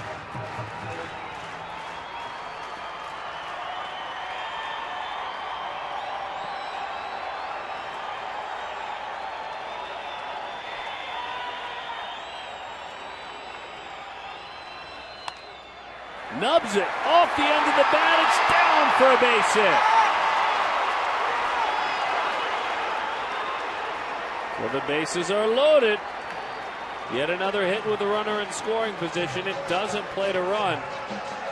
In front of, well, with up and out of the lineup, the most dangerous hitter in the lineup, Miguel Montero.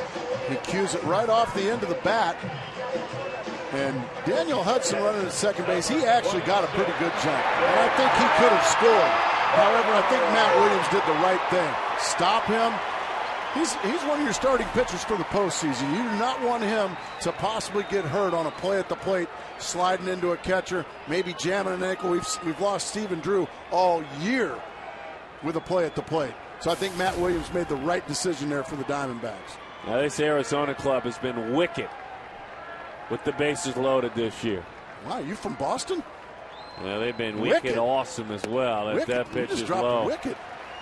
With the bases good to have loaded. you back from Beantown, Darren. They're hitting .394. Arizona is with the bases loaded this year. .394.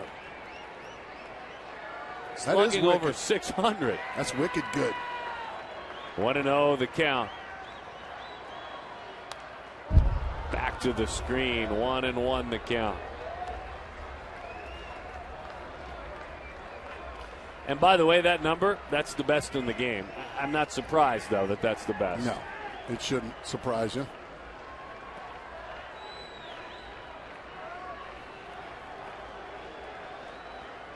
Tying run at first base with great speed and Chris Young.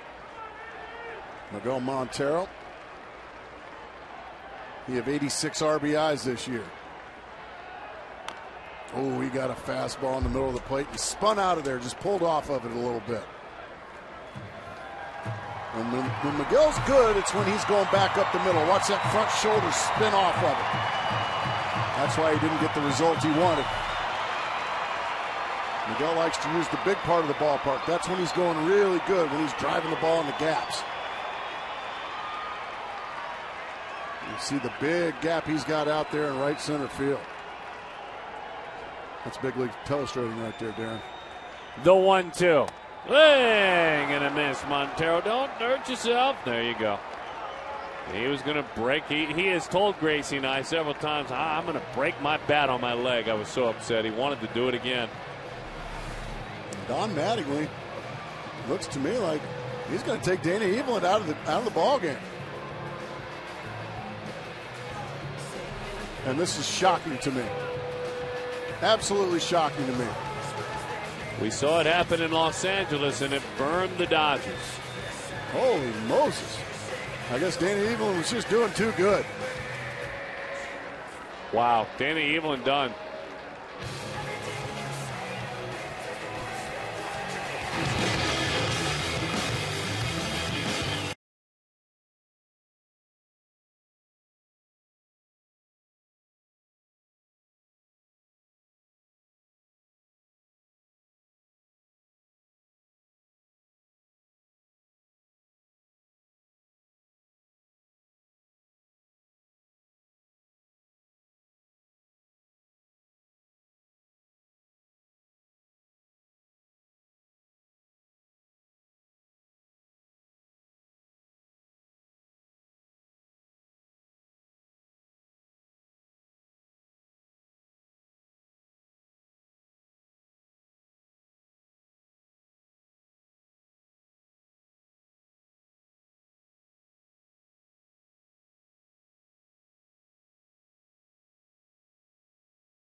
Goldschmidt had grounded out and struck out.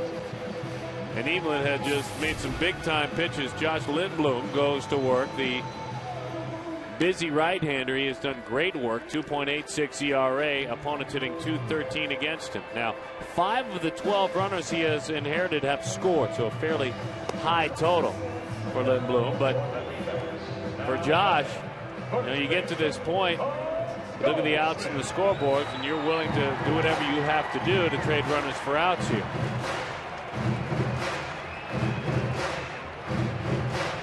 to Evelyn. Gives way to Lindblom, and I tell you, we've seen this burn the Dodgers before. 77 pitches. He just struck out Miguel Montero on a beautiful breaking ball, and he took him out of the game. Now, what we have seen Goldschmidt do, the clinching night and then yesterday, is when a pitcher like this comes in and out of the bullpen throwing hard, sliders away, he has been more than willing to use right field. Let it travel deep, hit it hard the other way. And he misses ball, too. Well, now, Paul Goldschmidt can just sit for one pitch in one spot. He can look for a fastball right down the middle.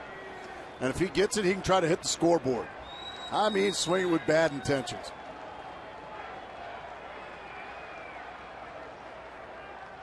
Oh, he got it. He got it, but he was tardy.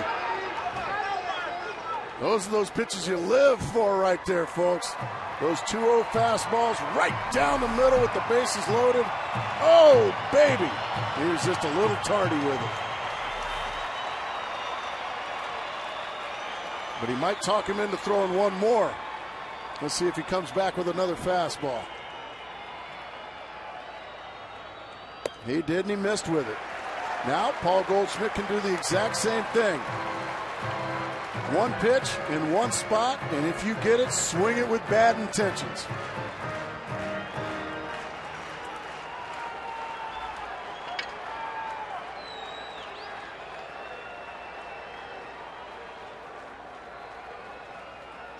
The 3-1.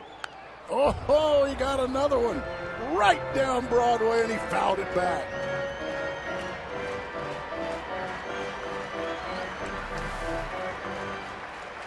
Ooh, baby. Those are those ones you dream about right there.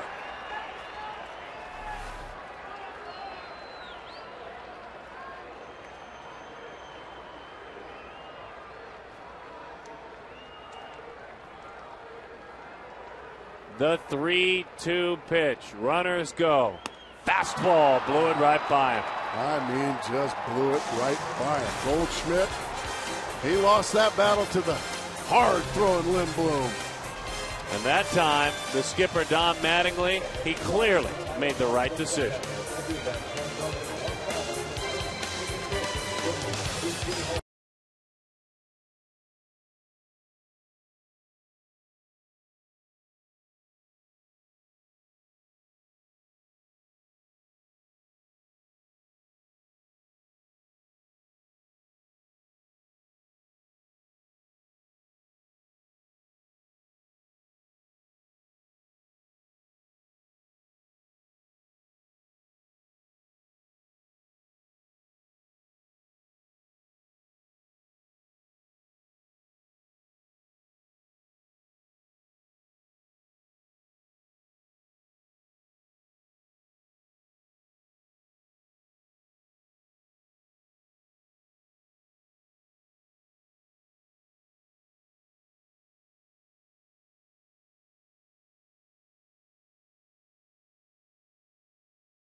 Southwest Airlines. You can find our fares online only at southwest.com.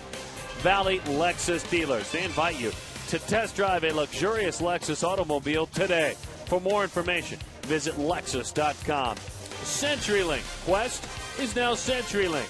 Visit CenturyLink.com to learn more. have yourself a pizza pie as we welcome you back to the ballpark. All right. That's big league pizza right there. Oh, boy. Here's James Loney digging in. And the pitch, a changeup up at the belt. It's strike one to James. Big shift to pull on the infield as Roberts well off the line at third. The outfield is straight for Loney. And he takes a fastball just off the dish. 1 ball and 1 strike the count. Hudson with that dramatic whip action as he comes to the plate with his arm. Coming near weight about 6 feet 6 inches tall as well.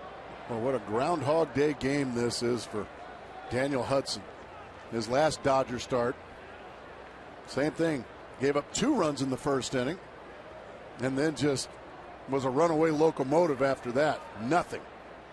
It's the same story here this evening as that one's killed to center field. Out toward that balcony in right center field. Young goes back. It's off the wall. Right behind him is Parra to play it very nicely.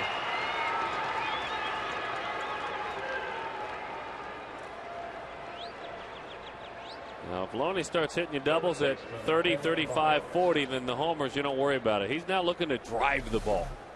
He got a pitch right in the middle of the plate. Oh, dear, to drive. Yeah. Stay in the ballpark, please. Stay in the ballpark. He thought it was gone. And in a lot of ballparks, that is gone. But you got to hit it high as well as far out there to center. We saw a moment ago our CenturyLink high-speed internet, high-speed pitch, and Hudson has been leaning on that fastball in the mid-90s.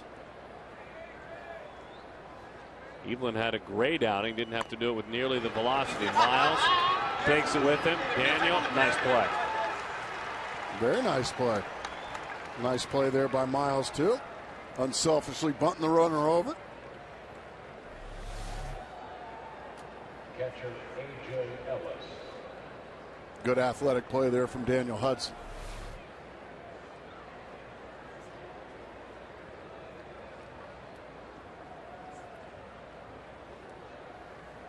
Infield in.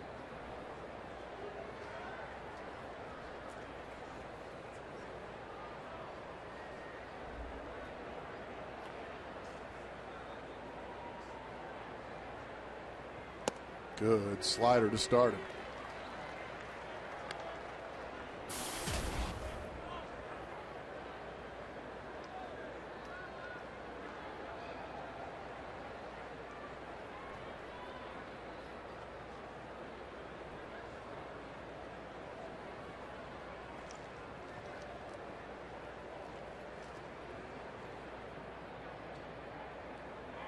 Just his 30th game in the major leagues this year, but Ellis has thrived away from Dodger Stadium.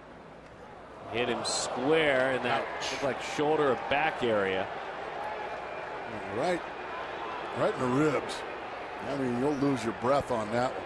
Goodness gracious. Second baseman, Justin Sellers. Let's see where it gets him. Oh, man. Oh, boy. That's, we used to call that when it hit me or right in the lower fat. These guys are so big and strong now, they're not fat anymore. He probably wishes he had a little fat on him. Absorbed that blow. Boy, that one got him good. I mean, really good. Oh, goodness. Ouch.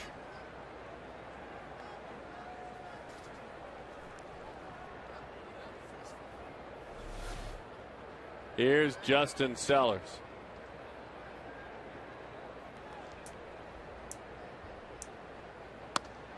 Pitches over the inside corner, 0-1 the count.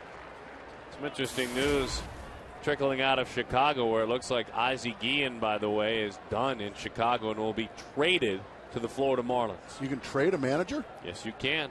Can you really? Yes, you can. When was the last time that was done? What has happened recently? Didn't Lou Piniella get traded? I don't know. You're going to have to tell me and not ask me. That's a bouncing ball, and it's a foul ball. Great play by Tim Wallach down there. in the third base coaching box for the Los Angeles Dodgers. Just a great play by the former third baseman. Nice. Giving Matt Williams a little something to live up to down there. Yeah, it's been a tough year defensively for the Diamondbacks coaches.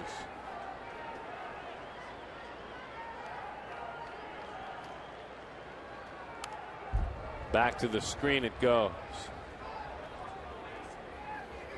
Yeah, so that's the word, and then an announcement will follow very soon. And again, the rumors have it, immediately land a 4-year lucrative deal to be the manager of the Florida Marlins. The Miami Marlins next year. Right, next year. They're still the Florida Marlins now, though. For 2 more days. You're right. 0-2 the count. To the right side, base hit. And a huge, huge add-on run for the Dodgers.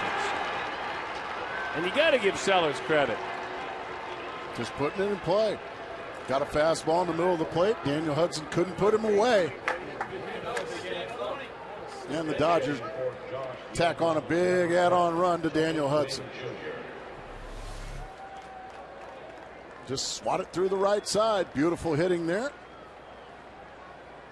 Loney trots in easily. Yeah! And Daniel going to eat some leather there.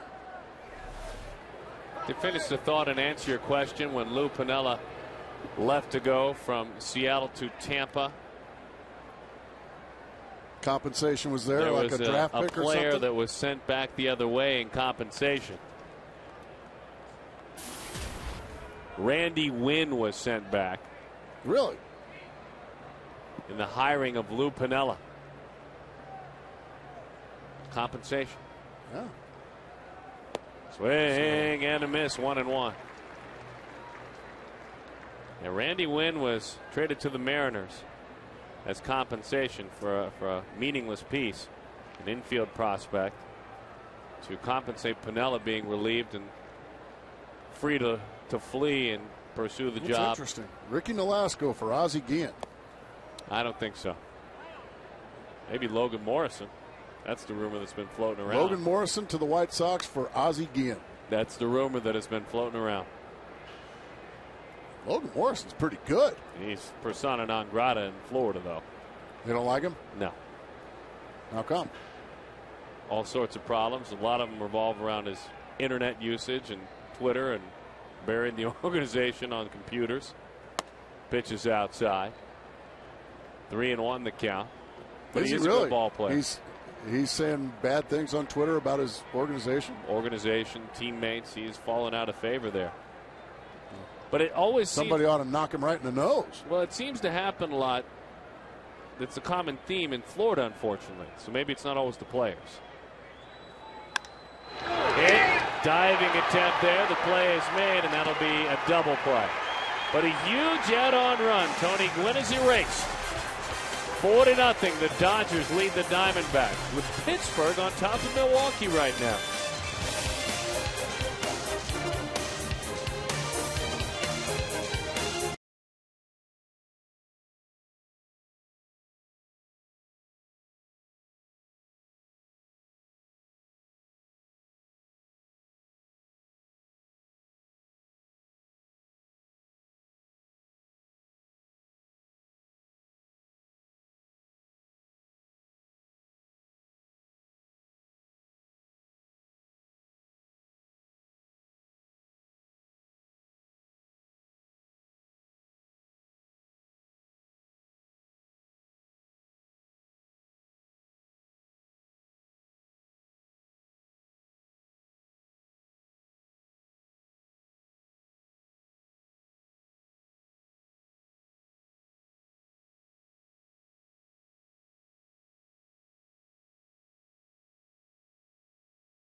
score of 4-0. We're getting set for Diamondbacks Live, presented by CenturyLink. I'm Jody Jackson alongside Joe Borowski. And Joe, boy, the Dodgers in this one. Daniel Hudson, there's a big add-on run for the Dodgers. Milwaukee right now trailing the Pirates by 1. So a big opportunity here, late inning heroics. They had a chance already. Can they maybe do it again? If the Diamondbacks want to keep pace with Milwaukee, they're going to have to find a way to come back, and they've done that a lot this year. We'll have to sit back and see if they're able to come back on the Dodgers tonight. And if they are able to do it, it would be the Diamondbacks' 48th comeback win. We'll see. Stay tuned. Daniel Hudson frustrated.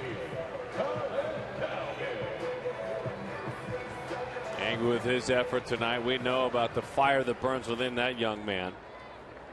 And it is almost all the time a fire that lights success. But it's a fire he has to manage, there's no doubt. I don't mind a guy that's ticked off with himself. No. I want him on my team. Doggone right. Nothing wrong with that. Matt Guerrero goes to work. Veteran right-hander on for the 69th time this year. Swing and a miss. 0-2 the count. Colin Cowgill. All right, so Arizona trying to do what they can to grab that home field advantage, which means that if you look at the wild card, and Houston has done it. They beat St. Louis. Wow. Boy. Oh, boy. Atlanta Braves, you got a break, and Cowgill strikes out on 3 pitches. In extra innings, Houston beat St. Louis. It was a night in which St. Louis could have tied the Braves for the wild card. 5-4 is that final. Man, this thing's going right down to the wire, folks. In both leagues. So right now, Atlanta with a 1-game lead on top of St. Louis in the wild card. It's forgivable to lose to Philadelphia and Cliff Lee. St. Louis shouldn't be losing to the Houston Astros. But that's why you play the game.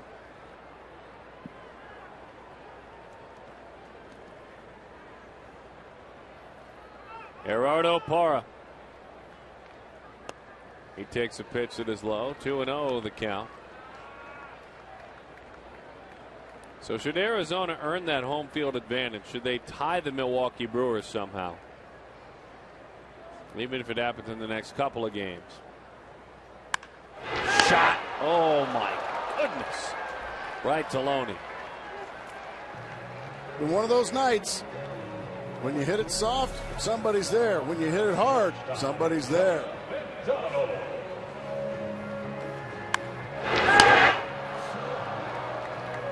So as the expert analysis that you provide, would you rather see, if you're the Diamondbacks, they'll never tell us, and I don't blame them, Kirk Gibson, the Braves, or would you rather see the Cardinals?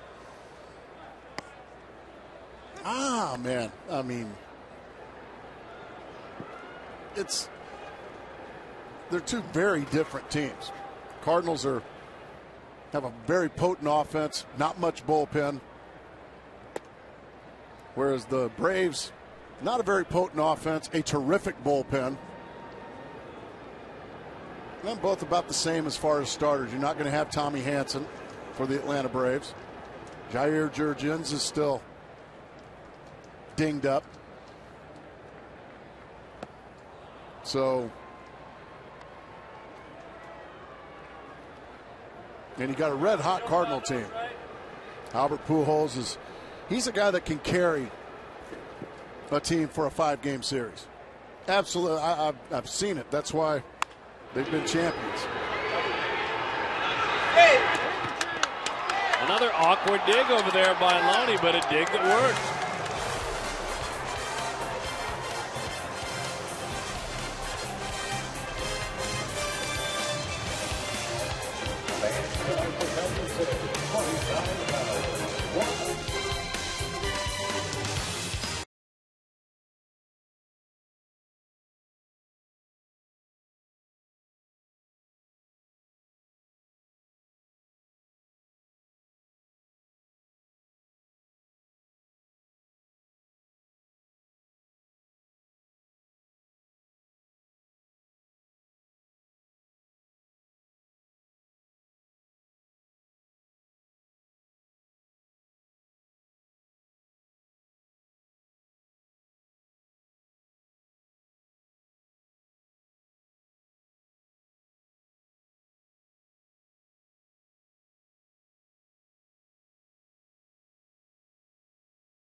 look to fight their way to see which one of them will land in the Fall Classic. Legends are made in October. The ALCS, October the 8th, only on Fox. Is that one is inside? You betcha. Joe Patterson. I like to call him Joe Pa. It's one of the better nicknames for football coaches and left-handed relievers. Oh, dear.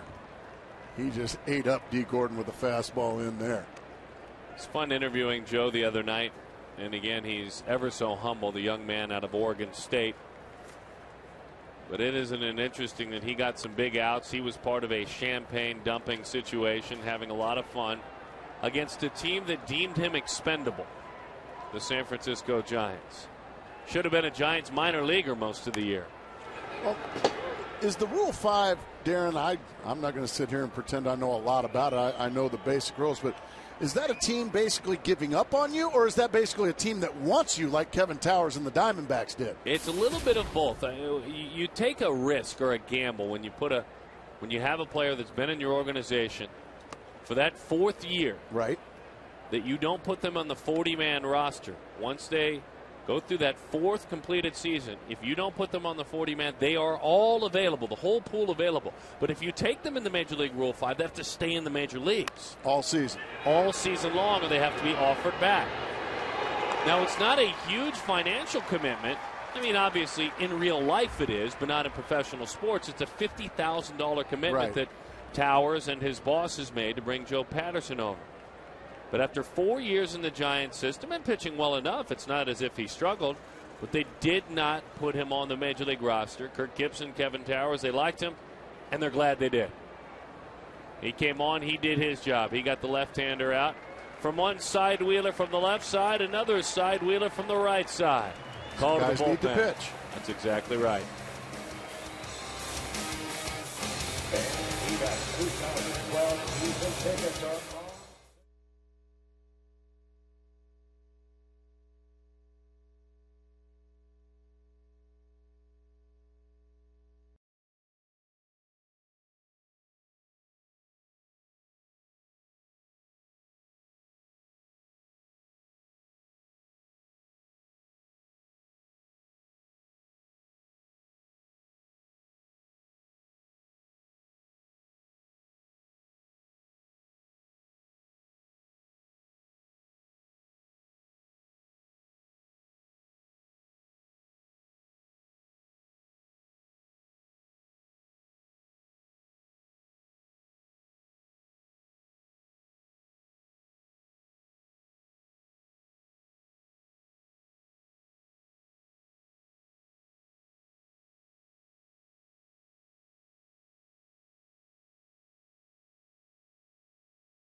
Ziegler goes to work. Jerry Sands is his foe.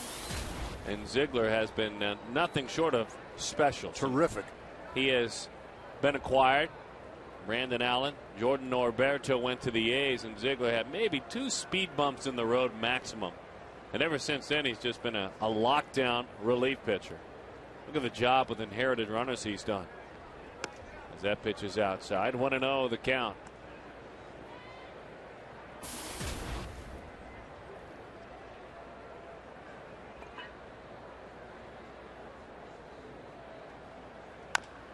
Bouncing ball, middle of the diamond, and look at Sands. There it goes.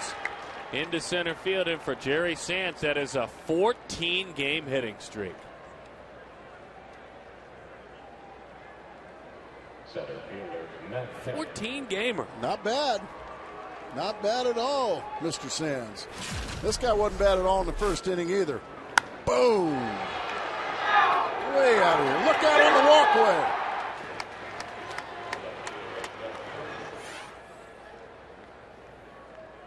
So he's got a guy on in front of him. Got a young man who led the PCL when he first was called up, finished 4th in Sands in 29 home runs. Kind of doing it more contact style now. I mean, that's stunning. Sands nearly 450 in that 14-game hitting streak. That's how you earn opportunities next year. You finish like that. Oh, you have great minor league seasons too, like he has. 1-1 the count.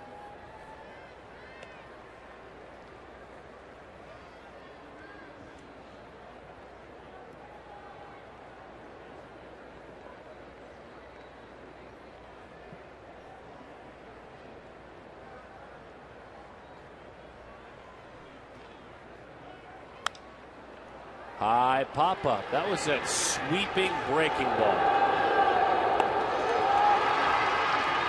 I'm telling you, when Kemp swung at it, he thought it was in the heart of his bat. It probably broke just to the tip and the end of that bat. Left fielder Juan Rivera. And so Kemp is erased for Juan Rivera.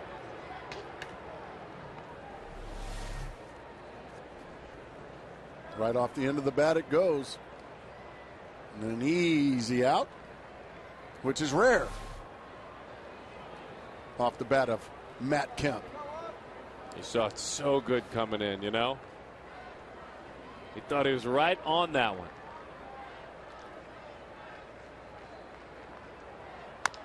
Bouncing out to short. Little flip and in time for the out. Nice job by Patterson. Nice job by Ziegler. Two gentlemen that will play huge roles in the postseason.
Backs, national champions and world champions. Doggone right. That is wonderful. Going to win it at the college and the pro level. Ah, that Kirk Gibson. Now that is a sign, young lady. Kirk Gibson. I think that's it. I kind of liked that nickname you gave him. I'm giving you the credit for that. All right, I'll take it. You know I won't want it back to you. Nathan Eovaldi. Here's Sean Burrows. Hard throwing Nathan Eovaldi. We need a lot of good signs at the ballpark. Ooh, Miggy Mantle.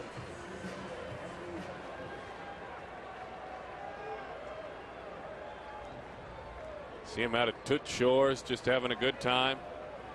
Switch hitting. Well, no. Heading out, going to Broadway shows. Heading back home to Oklahoma after the year's over. Trying to find a way to coexist with Joe DiMaggio. Things were challenging on occasion. Joe D was a little grumpy. Burrows takes a pitch. That's a strike at the knees. So it's been a challenge for Miggy Mantle in that area. Ah, there's our good friend Joe G. He's not grumpy. He and his lovely wife Audrey. Good to have him here at the ball game. We have been blessed to have him for a long time, and this year he did his full slate of games because his health allowed it, and that's good news. We look forward to having him back. Mind if he comes back a few more Saturdays when you're gone next year? I would be honored to have him sit in this seat. Pitch is low. It's ball 3. Trent Olchin is in left field, the Australian native. Former D-back. And Uvalde in danger of doing something that's, well, nearly impossible, and that's walk Sean Burroughs. Wow. He did it. Sean Burroughs has walked now 3 times in 107 at-bats. That's how big innings start, though. Lead-off base runners. He turns the lineup over to Ryan Roberts and the rest of the guys at the top.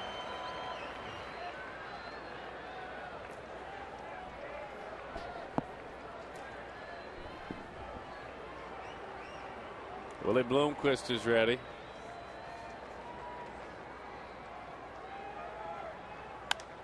Big swing, Roberts.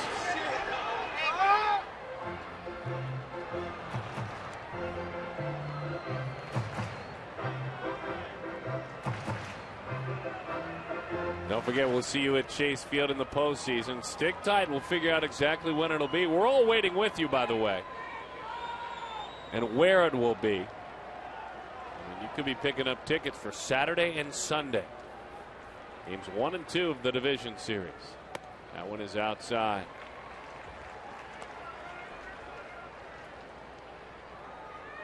So go ahead and pick up the phone, make your call, visit online as well. Come on down to the ballpark.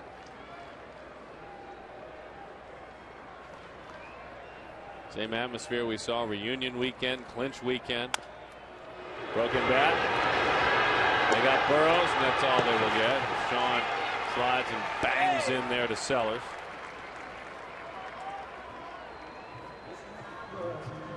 Second baseman, Aaron Hill. And here is Aaron Hill.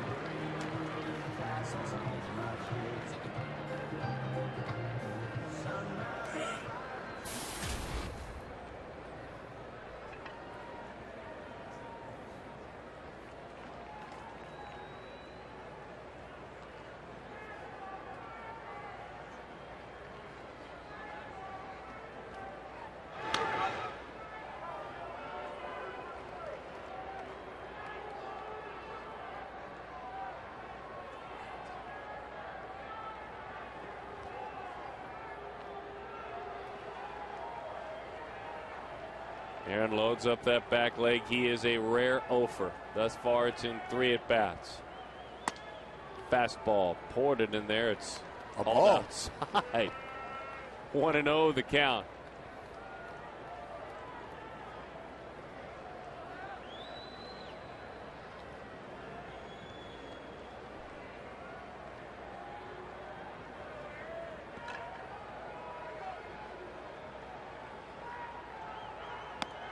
Breaking ball is away.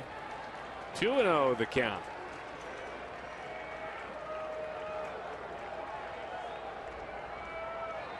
Hill hitting .318 this month, with an on base of .379.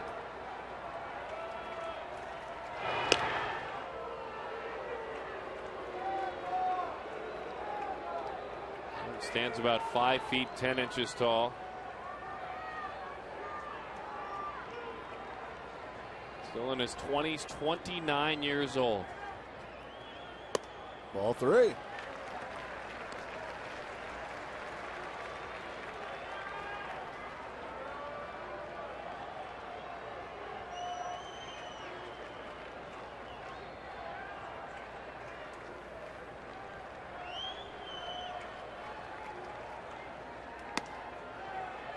Ball 4. He has found a way to reach safely now. His 10th walk as a Diamondback. And now Chris Young. Now batting, center field, Chris Young.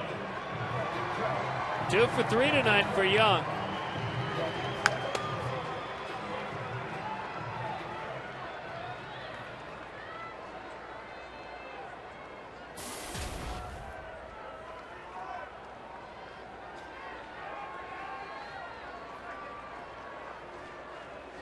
After an August in which Chris hit just 149, he is hitting 250 this month.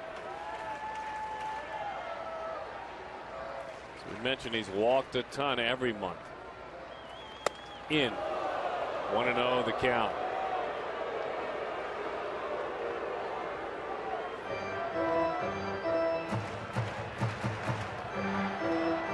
Eric Honeycutt's going to come on out too and chat with Eovaldi.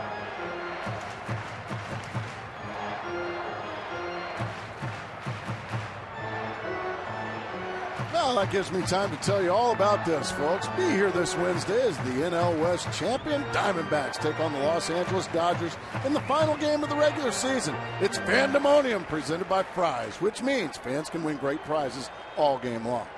To buy a ticket, call 602-514-8400. Log on to dbacks.com/homestand. How was that, Darren? You know what? That's an A+. Thank you. A plus. That was like advanced placement reading. Well, thank you. 1-0 the count. In. Well, he's all over the place right now.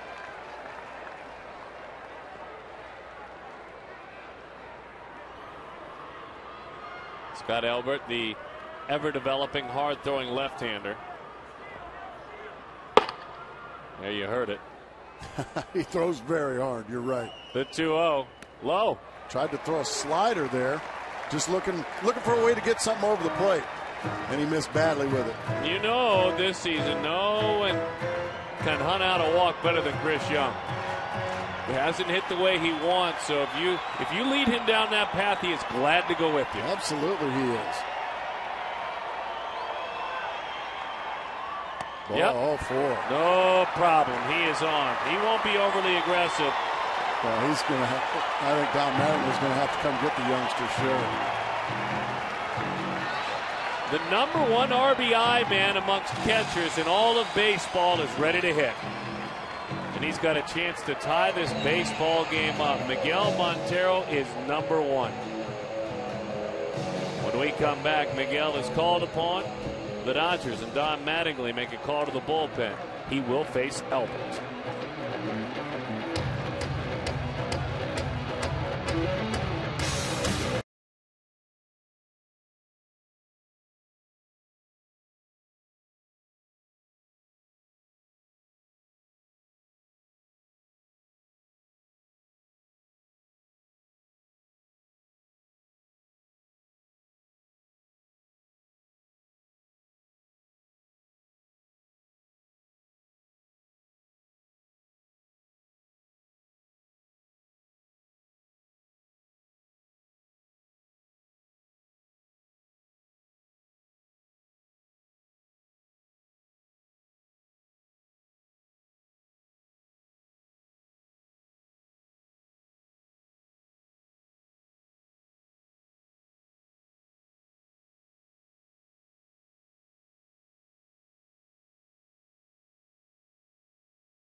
Need Miggy Mantle.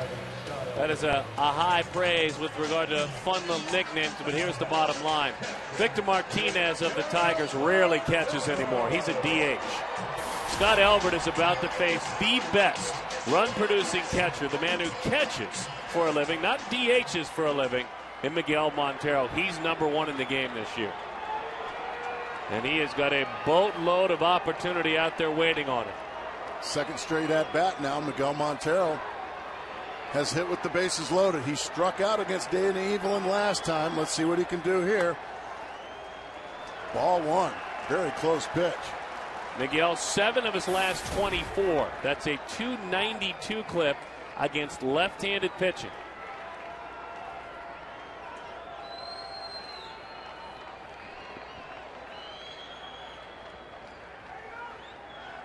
Out, and he crossed him up. Albert wanting to know where that is, but it was certainly outside, and then his catcher didn't help him at all, kind of boxing that. It was weird.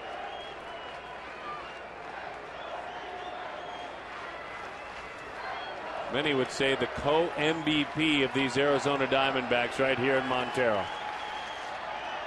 Low, it gets away from the catcher. The Diamondbacks scratch.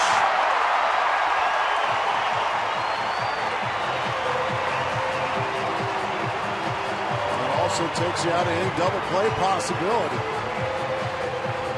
I would imagine Miguel Montero, he's got to have the take sign, doesn't he?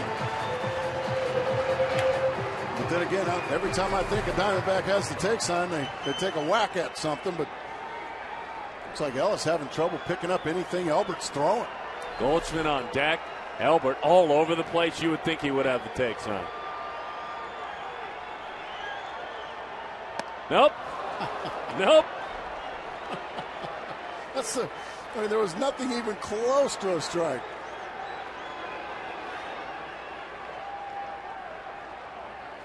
They're the pretty good numbers for Montero. Not exceptional, but certainly improving. He admits he tries to pull the ball too much against lefties.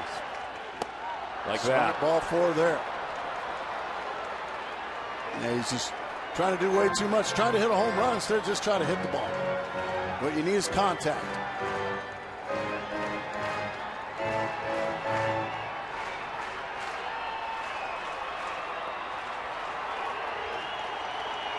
Looking for contact is one Miguel Montero.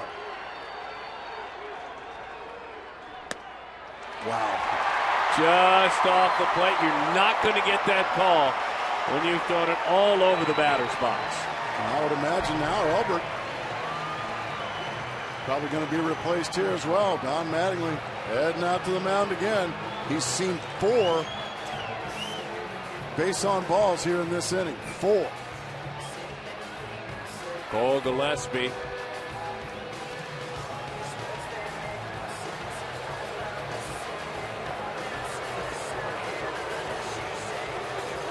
Paul Goldschmidt.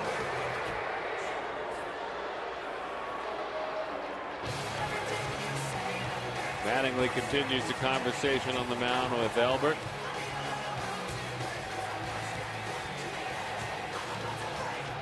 Got the wiry hard thrower, the right-hander McDougal warming.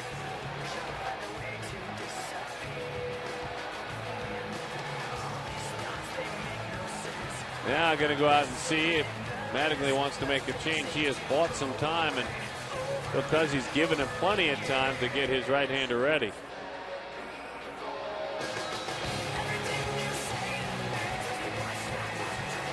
All right. Call to the bullpen has been made. And we will step aside. Resetting when we come back. Goldschmidt waits.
Dodgers run made it 4-0 in the 7th, and the Diamondbacks trying to fight back. A single run here in the 8th. They have now worked the bases loaded. The Dodgers continue to go to the bullpen.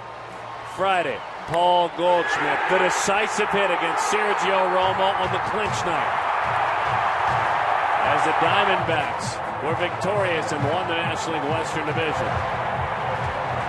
And that's about the largest reaction you'll see from that humble young man.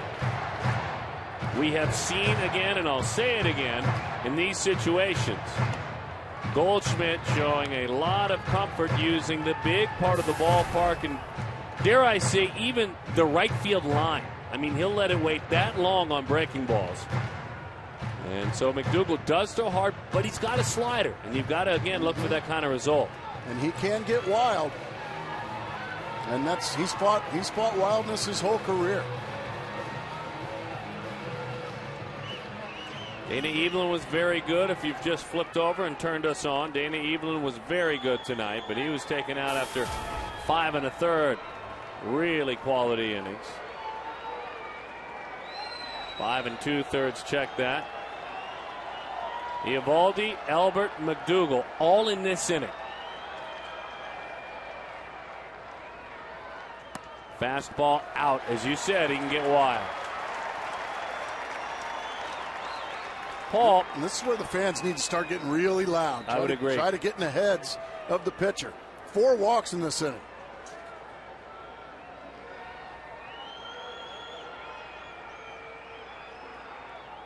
High, 2-0. There you go. Now start getting loud, folks. Start getting loud. You don't have to tell that guy. Goldschmidt is 7 of his last 18. That's 389 with runners in scoring position.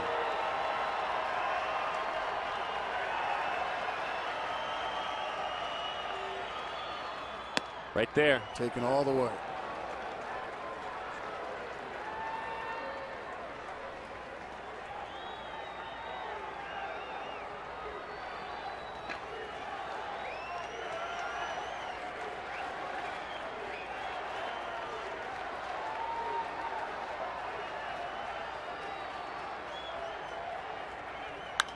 To right. Blazing fastball from McDougal to even the count. Well, there are just a handful of hitters in the game that can be beaten badly by a pitch and still manage to hit it hard. I know it's well fouled, but still hit it hard.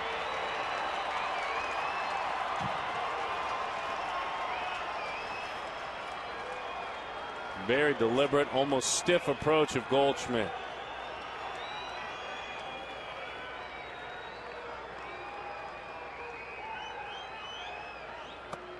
And he's stuck with the fastball the whole time, hasn't he? Well, Don Madden got to be just fit to be tied right now. All these walks with a 4-run lead. 3-2. Pitch of the game right here. Just got a piece of another fastball. Well, that pitch had some dive to it. Goldschmidt, really a good job just to stay alive. This is a pitcher's pitch right at the bottom of the kneecaps with some dive. And he sticks around.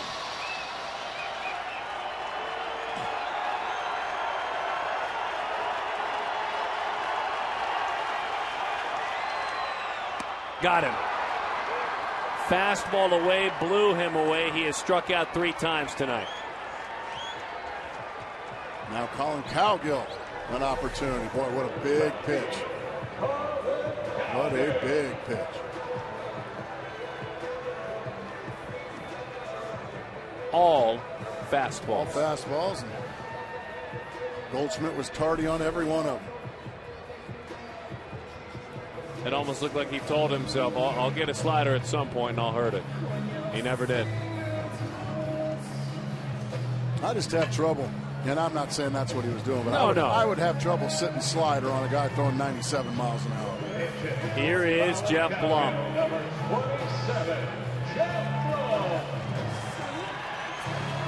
Again, more mentions by Kirk Gibson before the game today that Jeff Blum, it was just reiterated, is 100% part of the playoff roster going forward.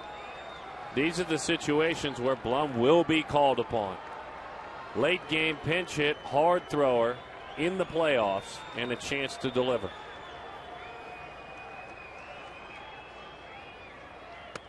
Sinking fastball away.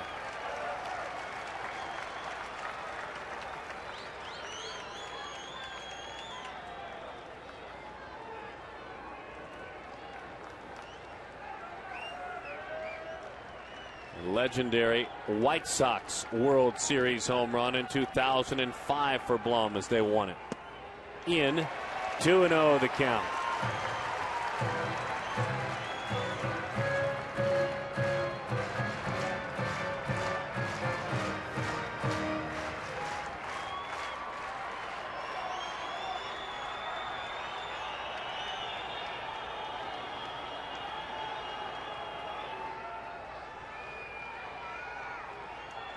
McDougal fires it. Blum takes off the plate inside. 3-0.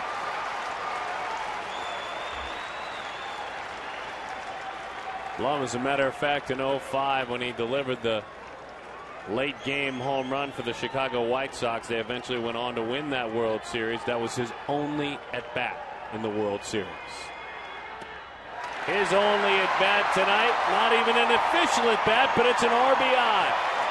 Plate appearance, walk. It's getting interesting, folks. 4-2 with 2 outs.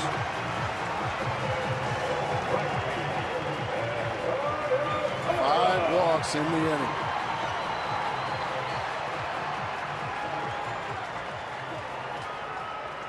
Moyna, a run scoring on a pass ball and a run scoring on a walk. And now a base hit will tie up the ball game. Good speed at second in Gillespie. Gerardo Parra, one of the hottest hitters on the team. Oh, he had a good rip at a fastball in the middle of the plate.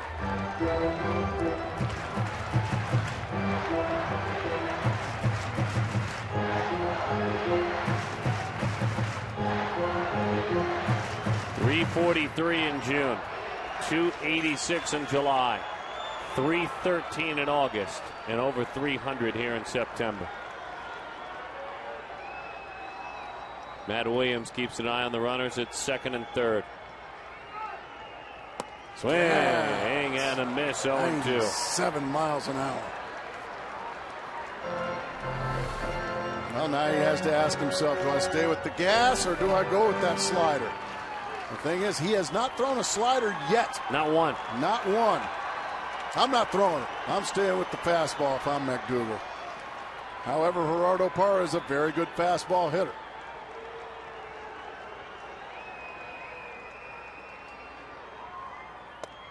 One and two, the count. The infield playing him, especially on the second base side, to pull a step or two.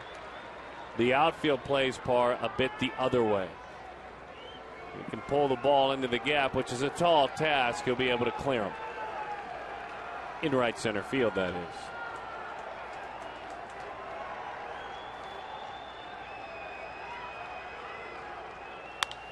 To left field. That's an easy chance for Rivera. An ugly inning for the Dodgers. The Diamondbacks wish they could have done more. The walks, the pass balls, it's 4-2.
Craig Counsell just led off with a base hit in the bottom of the 9th inning, but Pittsburgh leads it 9-8. It means if you're the Diamondbacks, it's time to take care of business tonight. There are very few tomorrows literally left in this season. Henry Blanco is going to take over. The Pirates have given the ball to Joel Hanrahan, their fine closer.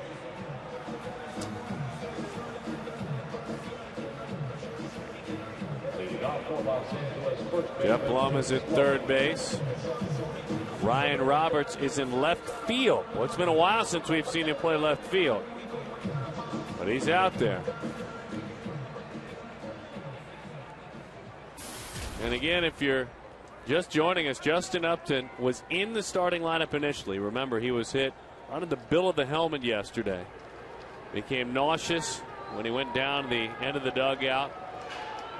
Baseline testing after he went through a rigorous warm-up was performed on Justin Upton with regard to concussions, as that fastball from Castillo is a strike. After the testing, Upton was, for precautionary reasons, taken out of the starting lineup, and results of the testing were not released by the club. Bouncing ball to short. In time for the out. What do you got over there? Well, I'm glad you asked. Friday, it's a double dose of high school football with powerhouses Hamilton and Chandler on Fox Sports Arizona. And on FoxSportsArizona.com. Catch Gilbert at Basha. Don't miss all the action this Friday at 7 p.m. And it's official. Coach will make a lot of pitching changes tonight. All right, we'll step aside here at Chase Field, 4-2. Let's go.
Arizona Diamondbacks, who will pitch big innings for the Diamondbacks in postseason. You know, Kirk Gibson talking about Shaw before the game, how he challenged guys like Shaw when they sent him down initially. There are 3 or 4 things you need to work on. You work on them, you conquer them, we'll bring you back up, and he was able to follow through on that. And for Shaw, simply put, it was just about throwing more strikes. Too good of stuff not to start most every pitch down the middle with that cut. Yeah, just aim down the middle and let it go where it goes.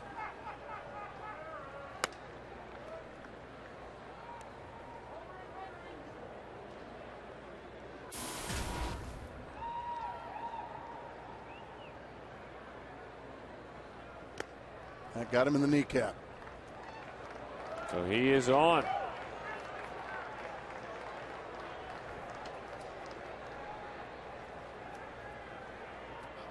Catcher A.J. Ellis.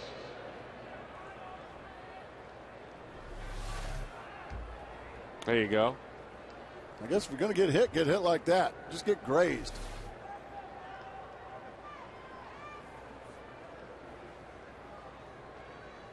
Aaron Miles kind of turned into a woolly booger, hadn't he? Yes, he Yes. Kind of has the beard going and the hair a little bit longer.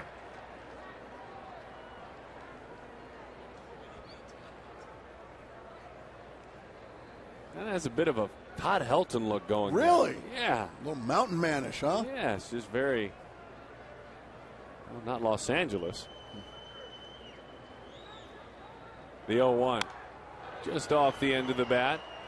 Not really getting Todd Helton out of that, but all right.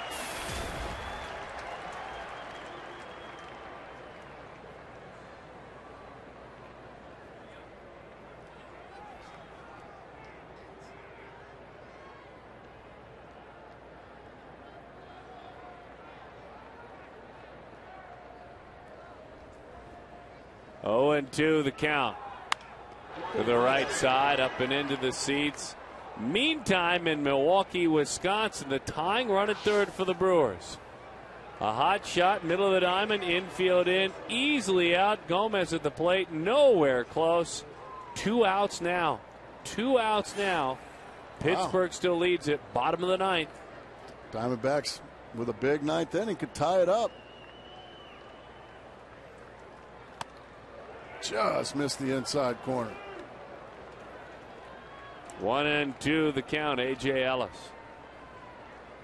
We'll keep an eye on that ball game for you. Nope, right there. There it is. Ball game. Brewers lose at home to the Pittsburgh Pirates. Oh my goodness. Picked off and not even close. Shaw with some quick feed. He got the lead from Miles, and Miles is done. Oh, yeah. That's not even close.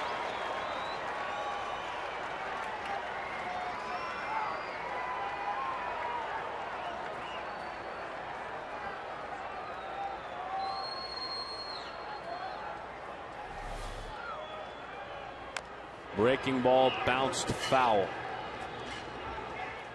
So now, the bottom of the ninth, obviously this top of the ninth for Kirk Gibson means everything. You got to keep it right here, but you've got a chance to tie the Milwaukee Brewers.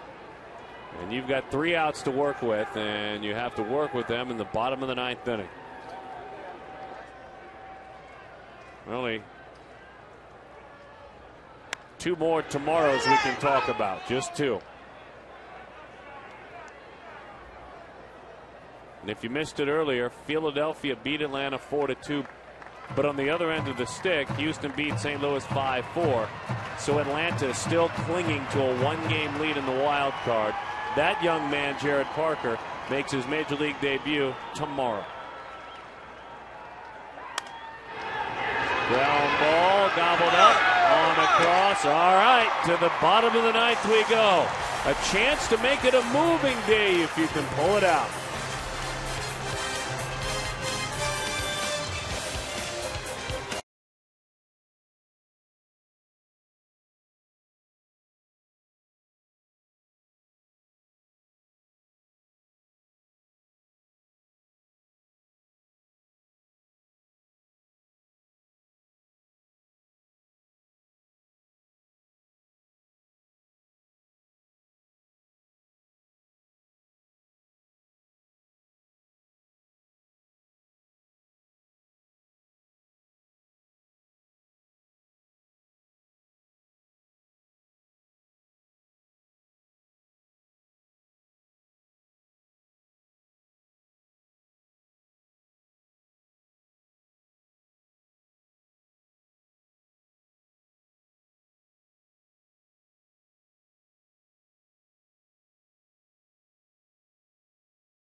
Pittsburgh 9, Milwaukee 8. That is a final.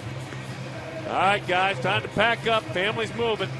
Oh, you're ready for a moving day, APS huh? Energy All-Star. And, you know, it's 4 guys in a truck, and one of the guys was Alex Presley, who delivered the game-winning RBI for the Pirates.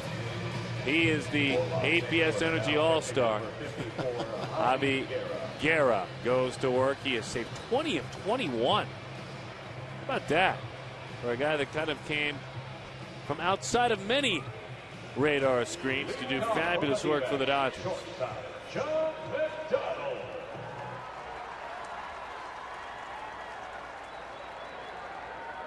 Young man out of Denton, Texas.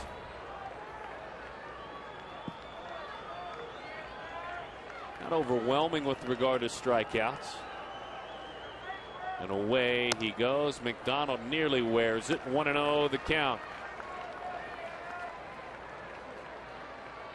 McDonald is 0 for 3. He's flied out, grounded out a couple of times. As Willie Bloomquist waits on deck. Ground ball, Gordon. Fielded. Firing, safe! And let's hope John McDonald's okay. Looked like he may have jammed a shoulder or a... Did he do it just diving under the throw? That's exactly what he did. He saw Loney have to jump in the air, and he just hit the deck. As you can see, oh yeah, he may have jammed a thumb. Let's hope he's okay.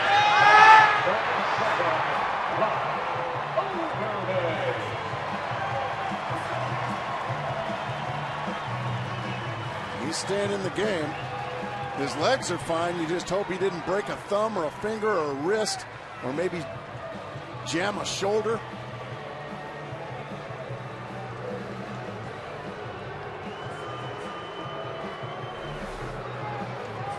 I'll give him a little more time to. He looks okay.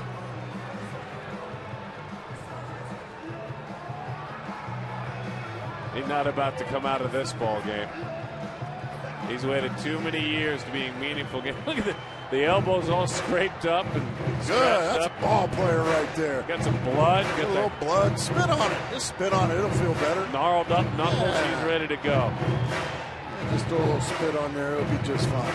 Yeah, we've seen Lyle Overbay come up with big hits late in ball games. Already a pair of huge hits as a Diamondback.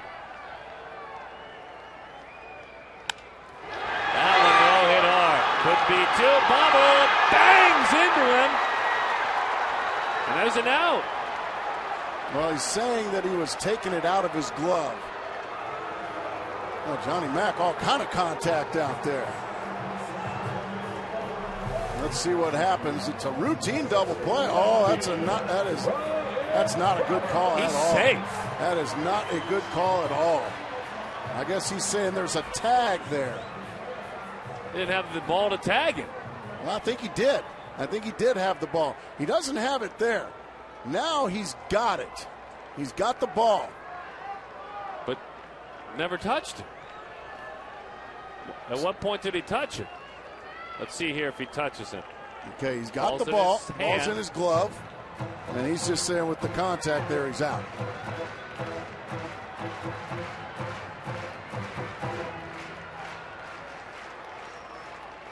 That may be what he's saying, but he was clearly safe.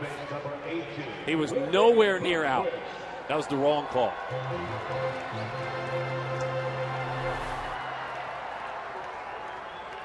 But Johnny Mack just kind of a human bowling ball. He had a tough inning out there.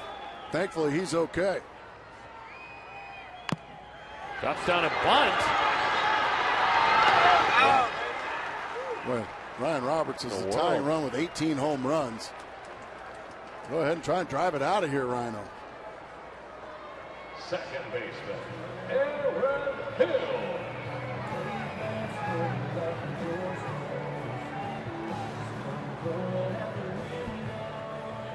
Stunned by that. Yeah, definitely a buzzkill. Let's see if Aaron Hill can. I can't believe he just bunted. I don't think he can believe he just bunted either. Go ahead and hit in seats and tie the ball game up. Oh, well.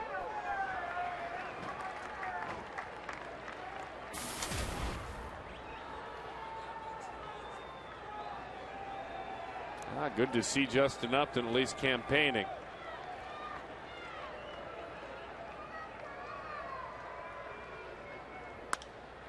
High pop up, and that should do it. A chance to pick up a game tonight escapes the Arizona Diamondbacks as they lose it 4-2. So Arizona in the fight for home field remains one game back. Get some ice for that human bowling ball. John McDonald. 4-2 the final score. We step aside. Parker makes his big league debut tomorrow. Let's get it to the post-game show. It's right after this break.